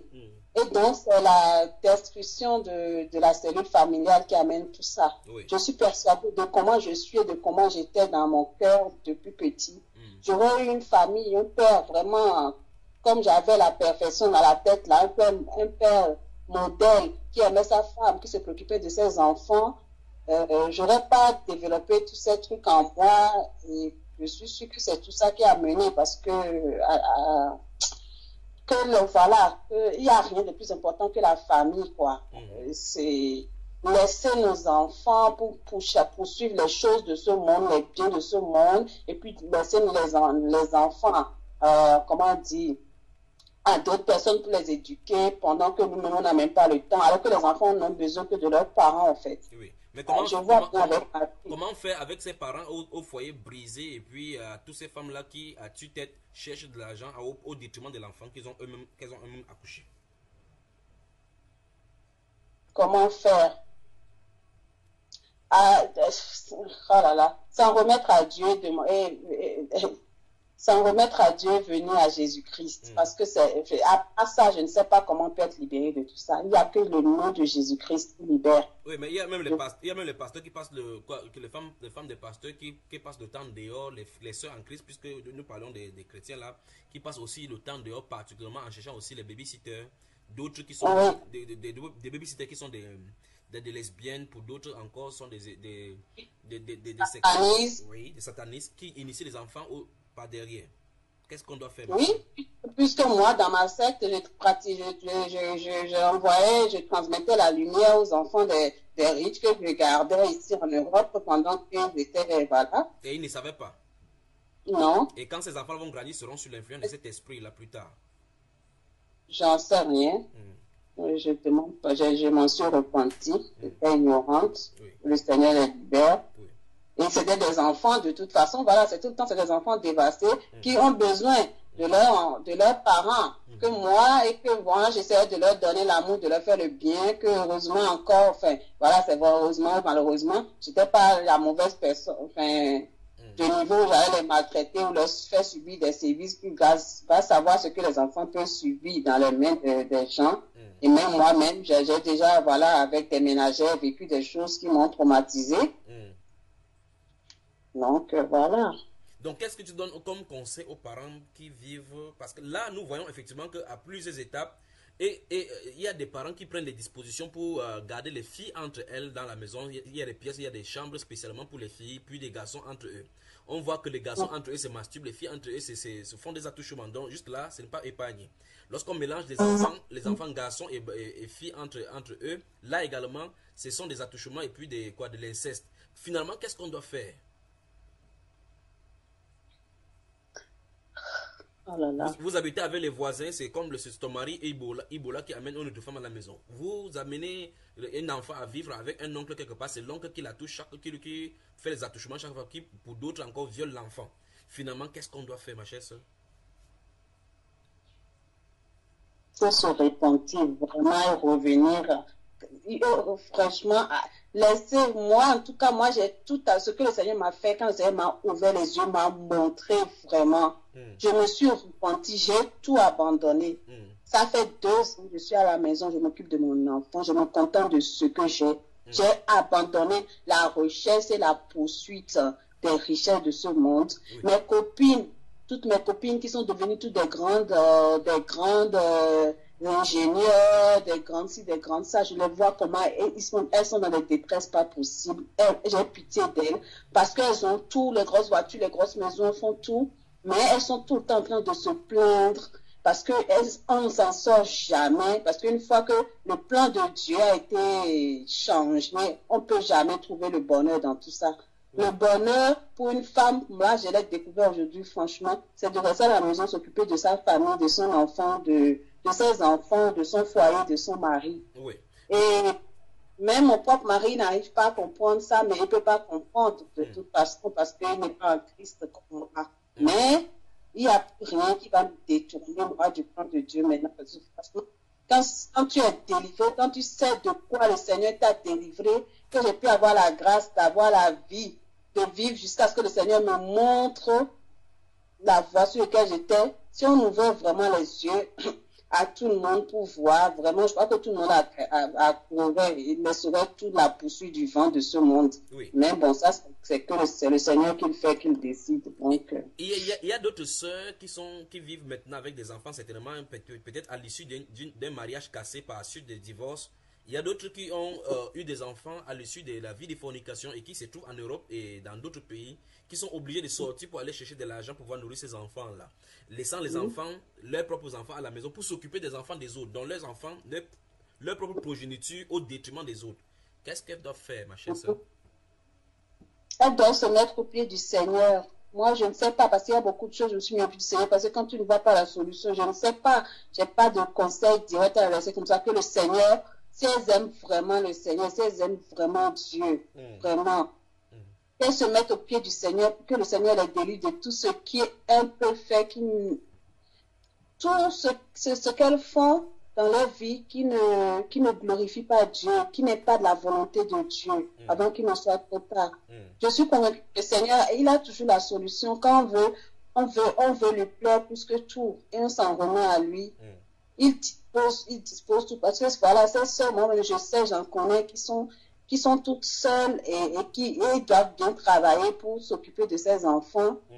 Et moi, comme je dis, voilà, la société ici est tellement déjà dévastée que tu ne peux pas aller confier ton enfant à quelqu'un. Il n'y a pas de famille, il n'y a pas quoi.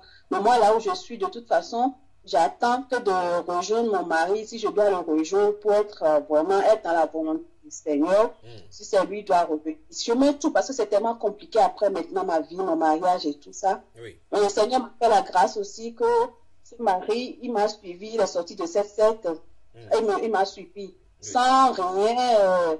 J'ai juste demandé au Seigneur, quand il m'a libéré, j'ai demandé au Seigneur vraiment, si c'est cet homme que c'est l'homme de ma vie, alors il le délivre de cette secte et il vient au Seigneur avec moi. Mais si ce n'est pas lui qui m'en éloigne de moi. Oui. C'est la prière que je fais dans le secret. Parce que quand j'ai découvert le Seigneur, je me suis libérée.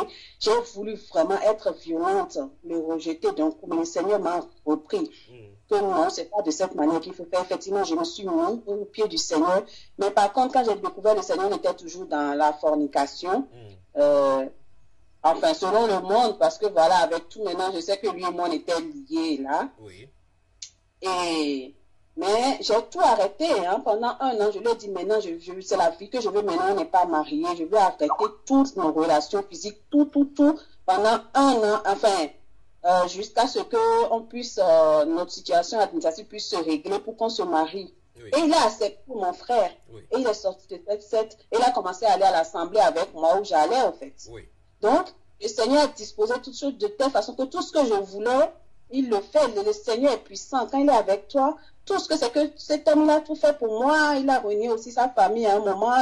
Sa famille, sa maman a dû revenir à lui un peu, à elle un peu, a compris qu'il le perdait pour laisser tomber, pour nous laisser tomber au fait, pour nous, ils ont arrêté de vouloir le ramener à la secte et moi aussi de me persécuter. Ils savaient que sinon ils perdaient leur fils. Donc, il était avec moi. Et il est toujours avec moi, en fait. Voilà. Et sauf que je n'étais pas dans la vérité quand j'ai connu le Seigneur. Donc, on était quand même dans notre vie mondaine, là, avec tous les convoitises du monde. Et que c'est maintenant j'ai vraiment découvert c'est quoi la vie de Jésus-Christ. Oui. Et donc, maintenant, je l'ai abandonné sur cette voie.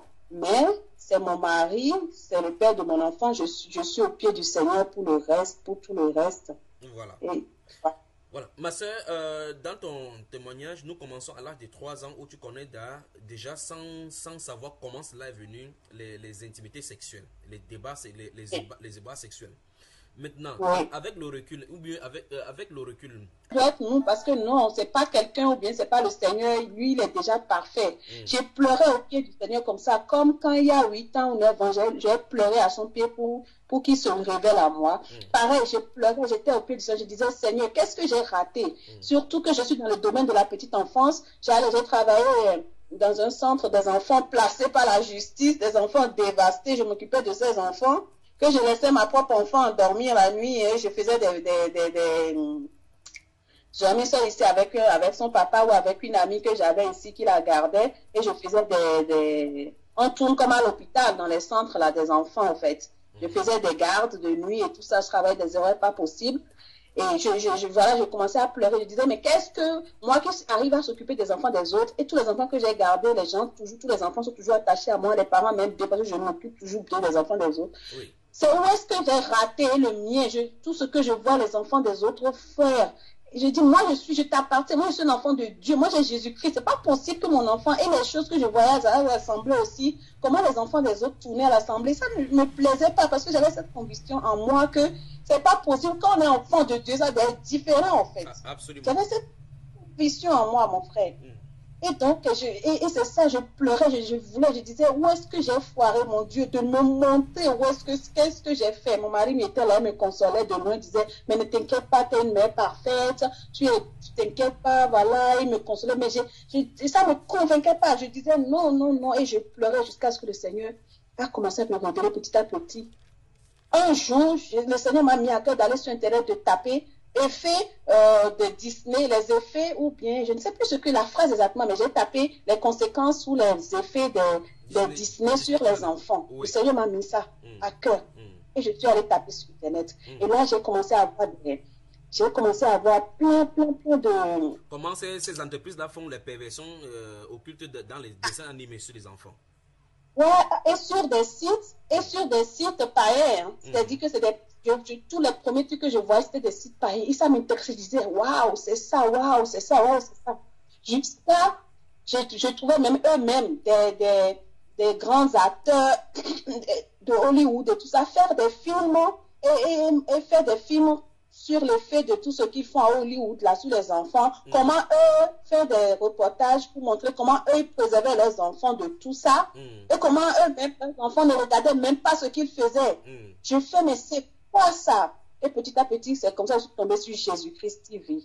Et alors, j'ai vu. Donc, c'est dans ces recherches pour mon enfant, pour ma famille, pour le bien de mon enfant, que je disais, parce que j'avais cette conviction que je suis un enfant de Dieu et que mon enfant ne peut pas être comme tout le monde. Et donc, c'est comme ça, voilà, ma quête a commencé, j'ai commencé à découvrir la vérité, à me débarrasser de tout, tout petit à petit. Et en fait, malgré tout, comme j'éduquais quand même ma fille, malgré tout, comme je pensais dans le Seigneur, même j'étais enceinte, j'étais tout le temps avec les louanges, je priais, j'étais bébé, je prie toujours. Voilà, comme je pensais faire déjà, il y avait quand même cette voix, parce que même ici, malgré l'ignorance dans laquelle j'étais, je faisais tout. Le Seigneur me préservait de beaucoup de choses. Oui. Que j'avais une vie droite et je ne me mêlais pas, je ne faisais pas tout et n'importe quoi, je respectais les règles, je ne fréquentais pas n'importe qui, j'évitais les problèmes.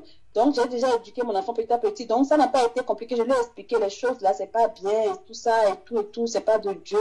Petit à petit, j'ai enlevé tous ces trucs de la vie de mon enfant. Et elle-même, elle est en paix. Mon enfant m'a dit une fois, maman, pourquoi, quand j'étais petite, tu me mettais la reine des neiges? C'est parce que tu ne priais pas Jésus. Mon enfant m'a dit ça. Ça t'a choqué également? Ça m'a choquée. Et elle m'a dit, quand tu me mettais la reine des neiges, j'avais les sorciers qui venaient dans mon lit. Et il y avait le loup aussi qui venait dans mon lit la nuit. J'avais peur. Elle me raconte ses cauchemars. Elle m'a raconté toutes les choses qu'elle vivait. Petit à petit, plus j'ai commencé à me débarrasser dans mon cœur, dans mon esprit. J'ai arrêté la télé, les séries américaines. Voilà encore autre chose. Voilà, les séries américaines et hollywoodiennes. J'étais accro. Je regardais tout ce qu'il y avait au monde de perversité, d'horreur, de tout là. Je connais tellement le monde des ténèbres dans ça là. C'est terrible. Donc, voilà, c'est terrible. J'ai arrêté tout ça, regardé la télé. Le soir, je venais, je priais avec ma fille, on s'endormait, on lisait la Bible. Petit à petit, elle a retrouvé la paix. Ma fille s'est calmée. Maintenant, elle est épanouie. Son papa même y voit. Mais bon, des fois, il y a beaucoup de choses par rapport aux besoins de ma fille. Je ne sais pas comment je retrouve beaucoup de choses de moi quand j'étais petite en ma fille. Oui. C'est-à-dire que je ressens très vite la quête qu'elle a, que j'avais, que je ne trouvais pas au fait. Oui. Parce que mes parents n'étaient pas dans la bonne voie. Oui. Et j'essaie d'éduquer dans cette voie-là, dans ce à quoi elle aspire au fait. Oui. Donc maintenant, tu as compris effectivement que l'erreur que tes parents ont faite et que tu as eu à aller ça et là dans ta vie, tu as compris effectivement et rectifié rapidement le tir que ton enfant ne traverse pas cela. Oui, avec le Seigneur, en restant toujours au pied du Seigneur pour qu'il m'aide à tenir bon jusqu'au... Dans Proverbe chapitre 1, le verset 8 et 9, la Bible déclare aux enfants d'écouter l'enseignement de leur maman et ne pas quitter les instructions de leur père. Mais aujourd'hui, les femmes chrétiennes, et avec l'émancipation du modernisme qui a aussi touché le corps de Christ, les gens ont compris maintenant qu'il faut que les femmes s'exposent et s'explosent pour pouvoir être vues dehors avec le standard humain, alors que la Bible lui donne carrément la place à la maison pour pouvoir s'occuper de ces enfants-là, pour que les enfants en grandissant gardent la crainte du Seigneur. Comme le Proverbe chapitre 22 dit, instruis l'enfant selon la voie qu'il doit suivre, et quand il sera vieux, il ne s'en détournera pas. Et dans le Lévitique chapitre 2 particulièrement, dans le Nouveau Testament cette fois-ci, la Bible déclare verset 3 que dit que les femmes âgées doivent aussi avoir l'extérieur qui convient à la sainteté. N'être ni médisant ni à donner au vin, qu'elles doivent donner des bonnes instructions. Donc elles ont de bonnes instructions à donner. Dans le but d'apprendre aux jeunes femmes à aimer leur mari et leurs enfants, à être retenues chastes, occupées aux soins domestiques, bonnes, soumises à leur mari, afin que la parole de Dieu ne soit pas blasphémée. Maintenant, elles sortent plutôt pour aller chercher de l'argent. Elles s'occupent des enfants des autres, laissant leurs propres enfants aux loups. Et je veux par ici donc profiter de ton témoignage pour dire aux femmes qui nous écoutent maintenant que aucune personne, Dieu ne viendra pas demander l'éducation de leurs enfants à l'école. Parce que pour l'école, ils ont déjà des programmes de perversion de nos enfants. D'autres, on installe les enfants, d'autres portent encore carrément les enfants pour aller les installer inscrits dans les clubs de karaté pour pervertir davantage des enfants. Voilà. L'enfant est perverti à l'école, il rentre, il est perverti au sport. Et les enfants grandissent maintenant avec la rébellion qu'on voit en Europe. On est surpris et on commence à chercher maintenant les psychologues pour pouvoir redresser l'enfant. Ils ne comprennent pas que c'est dès le bas âge qu'on a raté la chose. Il faut revenir au Seigneur. N'est-ce pas, ma soeur? Oui, c'est ça. C'est ça. Moi, voilà, le Seigneur m'a conduit à ça et par l'amour du Seigneur, par l'amour pour le Seigneur, pour ce qu'il a fait pour moi. Je ne vois rien d'autre que de rester chez moi, m'occuper, être dans la volonté du Seigneur, dans la volonté de ce que le Seigneur attend d'une femme. Point. Il n'y a rien d'autre à faire que j'ai besoin de faire. J'ai tout abandonné, j'étais dans le grand monde, j'avais une vie mondaine, les grands projets, j'ai tout abandonné. J'ai la paix aujourd'hui, vraiment. Oui. Et j'ai la paix. Et il y a beaucoup de choses qui ne vont toujours pas. Tout ce que je peux moi-même, que je peux remettre en ordre, j'ai remis en ordre devant le Seigneur. Oui. Tout ce qui est compliqué, les pièges dans lesquels on est dans la vie à cause de nos ignorances passées, Oui. je le laisse dans les mains du Seigneur parce que je suis convaincue que il sait ce qui est bien pour ses enfants et il les conduit dans cela. Et voilà. Ma soeur, d'autres parents pensent que d'autres personnes qui éduquent leurs enfants pensent effectivement, comme les gens, le cas de ta fille en dit long, elle dit, lorsqu'elle était petite, tu mettais cet Tintin-là, les sorciers venaient dans sa chambre. En ce temps-là, elle ne pouvait pas te parler. Mais cela a également marqué son esprit jusqu'à maintenant, comme ta relation sexuelle de l'âge de 3 ans t'a marqué jusqu'à ton âge adulte. Donc les Tintins, les séries télévisées que nous mettons à nos enfants ont de l'impact négatif dans leur vie. Puisque les esprits, il y a des images subliminales qui sont projetées avec pour but occultique pour initier nos enfants. Donc voilà les enfants qui grandissent. Certains parents achètent des PlayStation à les enfants pour qu'ils ne dérangent pas. D'autres mettent carrément leur chaîne de télévision et leur salle de vidéo où ils peuvent jouer pour pouvoir endoctriner l'enfant. Parce qu'ils ne veulent pas s'occuper de l'enfant. Maintenant, d'autres personnes également, qu'est-ce qu'ils font? Ils essaient d'occuper des enfants avec des choses du monde, distraire les choses du monde, payant l'éducation à l'enfant, payant les distractions, ainsi de suite. Est-ce que c'est la bonne façon d'éduquer les enfants?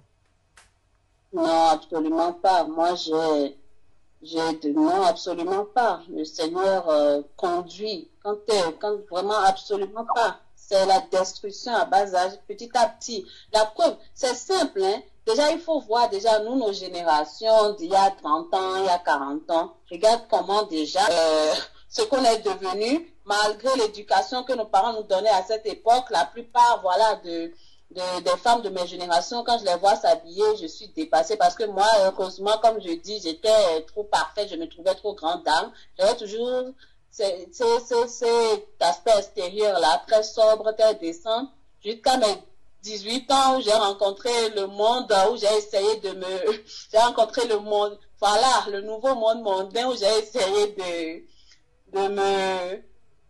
comme j'ai dit, je me suis dévergondée un peu, mais sans plus. Pour moi, quand je dis un peu, je mettais des tailleurs, des jupes, voilà, je m'habillais comme une grande dame. J'ai commencé à mettre des pantalons sexy, des trucs comme ça, mais sans jamais me dénuder ou m'habiller vulgairement. C'est-à-dire que voilà, il y a un niveau que je ne pouvais jamais me dépasser, c'était pas possible.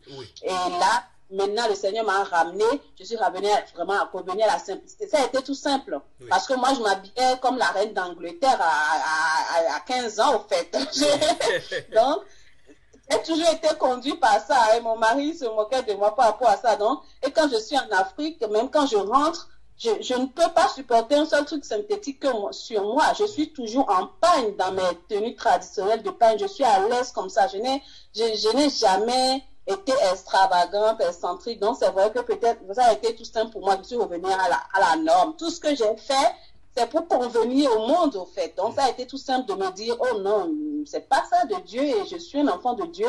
Le Seigneur m'a donné la force, le Saint-Esprit te donne la force, si tu as l'Esprit de Dieu, de te libérer du monde et de son emprise. Simplement que les gens ne soient pas d'accord, ils n'ont pas mon souffle de vie dans leurs mains, ni mon âme ne leur appartient pas. Donc, c'est plus précieux pour moi ça, d'être dans la volonté de Dieu. Et laisser les enfants, les autres éduques, depuis, comme j'ai dit, c'est vrai que c'est une grâce, ça m'a permis la condition dans laquelle je suis aujourd'hui. C'est vrai que j'ai arrêté mon travail, j'ai droit au chômage. En attendant, je suis au chômage en cherchant toujours à faire des activités qui vont avec, qui me donnent le temps de m'occuper. Je dis, la seule, là, je suis dans le système, mon enfant est déjà à l'école, on n'a pas d'autre, tu ne peux pas l'enlever de l'école comme ça et tout ça, enfin voilà, elle est seule et tout. Le seul moment où je la laisse dans les mains du système, c'est le moment de l'école. Pendant les vacances, je m'occupe d'elle. Quand je vais le chercher, je m'occupe d'elle. C'est-à-dire que ma vie autour de mon foyer, de mon enfant.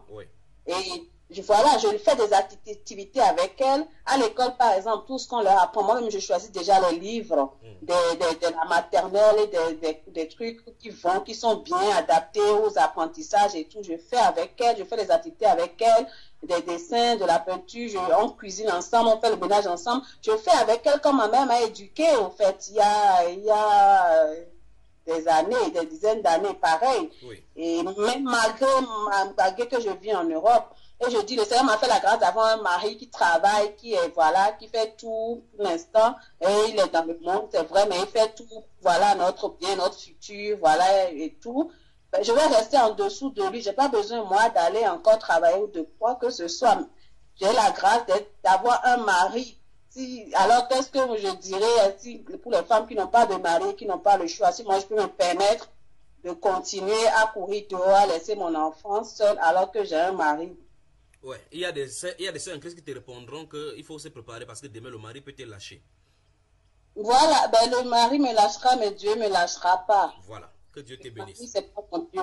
Voilà. Voilà. En tout cas, la Bible déclare dans Éphésiens chapitre 6 que c'est pourquoi qu'on prenne toutes les armes de Dieu afin de pouvoir tenir ferme contre les ruses du diable après avoir tout surmonté. Donc, et la Bible nous explique là que on a le combat tout autour de nous dans les lieux célestes où les esprits méchants sont là pour oppresser les hommes. Et tout autour de nous maintenant, tout autour de nous, sans exception, tout parle de sexe, tout parle de sexualité.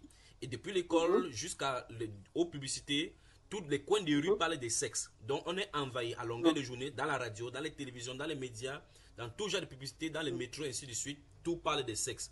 Donc c'est une ère de sexualité à outrance dont il faut vraiment s'armer. Il est temps que les sœurs rentrent dans la parole de Dieu pleinement pour que leur cœur soit dépouillé afin que la vraie nature qui se révèle dans leur cœur puisse être mise au grand jour et exposer les puissances des ténèbres. Revenir dans la sainteté depuis l'intérieur jusqu'à l'extérieur afin qu'elles puissent aussi, eux aussi, comprendre la parole de Dieu, être renouvelées dans leur esprit pour pouvoir conduire leurs enfants dans le Seigneur. Sinon, si elles ne sont pas pleinement dans le Christ, elles ne pourront jamais et à jamais conduire leurs propres enfants dans le Seigneur Jésus-Christ.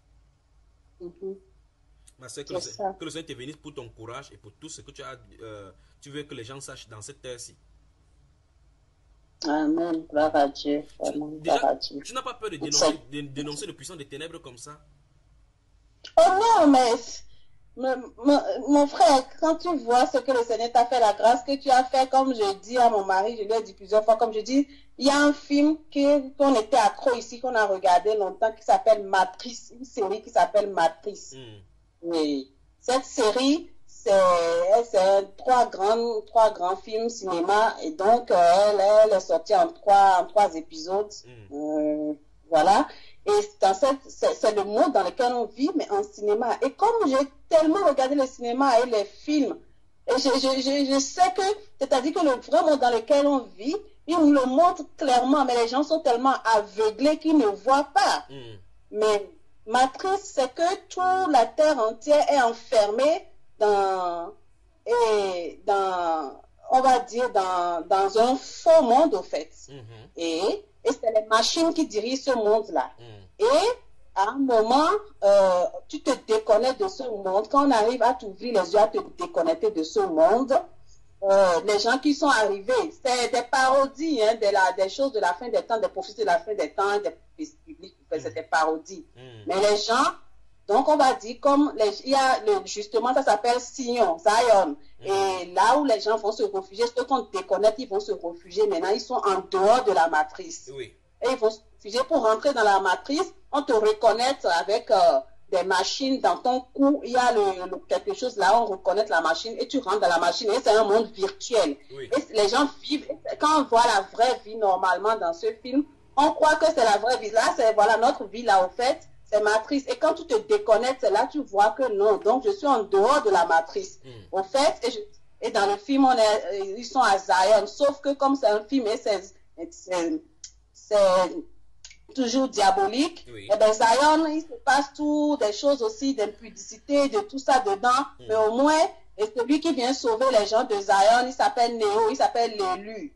Donc, voilà, tu vois bien l'allusion à notre Seigneur, voilà comment il parodie, il blasphème. Donc, je dis à mon mari, je dis, voilà, je ne peux pas comprendre. Je suis sortie de la matrice. Je sais d'où je suis sortie. Je sais ce que le Seigneur a fait pour moi. Je n'ai aucune crainte. Je n'ai aucune crainte de quoi que ce soit. Et voilà, le Seigneur m'a délivré, m'a libéré. Je suis libre. Amen, amen. En tout cas, puisse le Seigneur te continuer la transformation et le renouvellement de ton intelligence et puis faire sortir aussi de ses enfants par ce témoignage, par ton témoignage. Surtout conscientiser les parents et les parents chrétiens en particulier dans cette, qui font partie de cette matrice, de ce monde illusoire à leur présenter par Satan et le système capitaliste institué par Satan pour pouvoir endoctriner et enchaîner les gens dans l'esprit des mammons. Que le Seigneur te bénisse, ma soeur. Gloire à Dieu, que le Seigneur vous bénisse. Excellente journée et que le Seigneur te fortifie.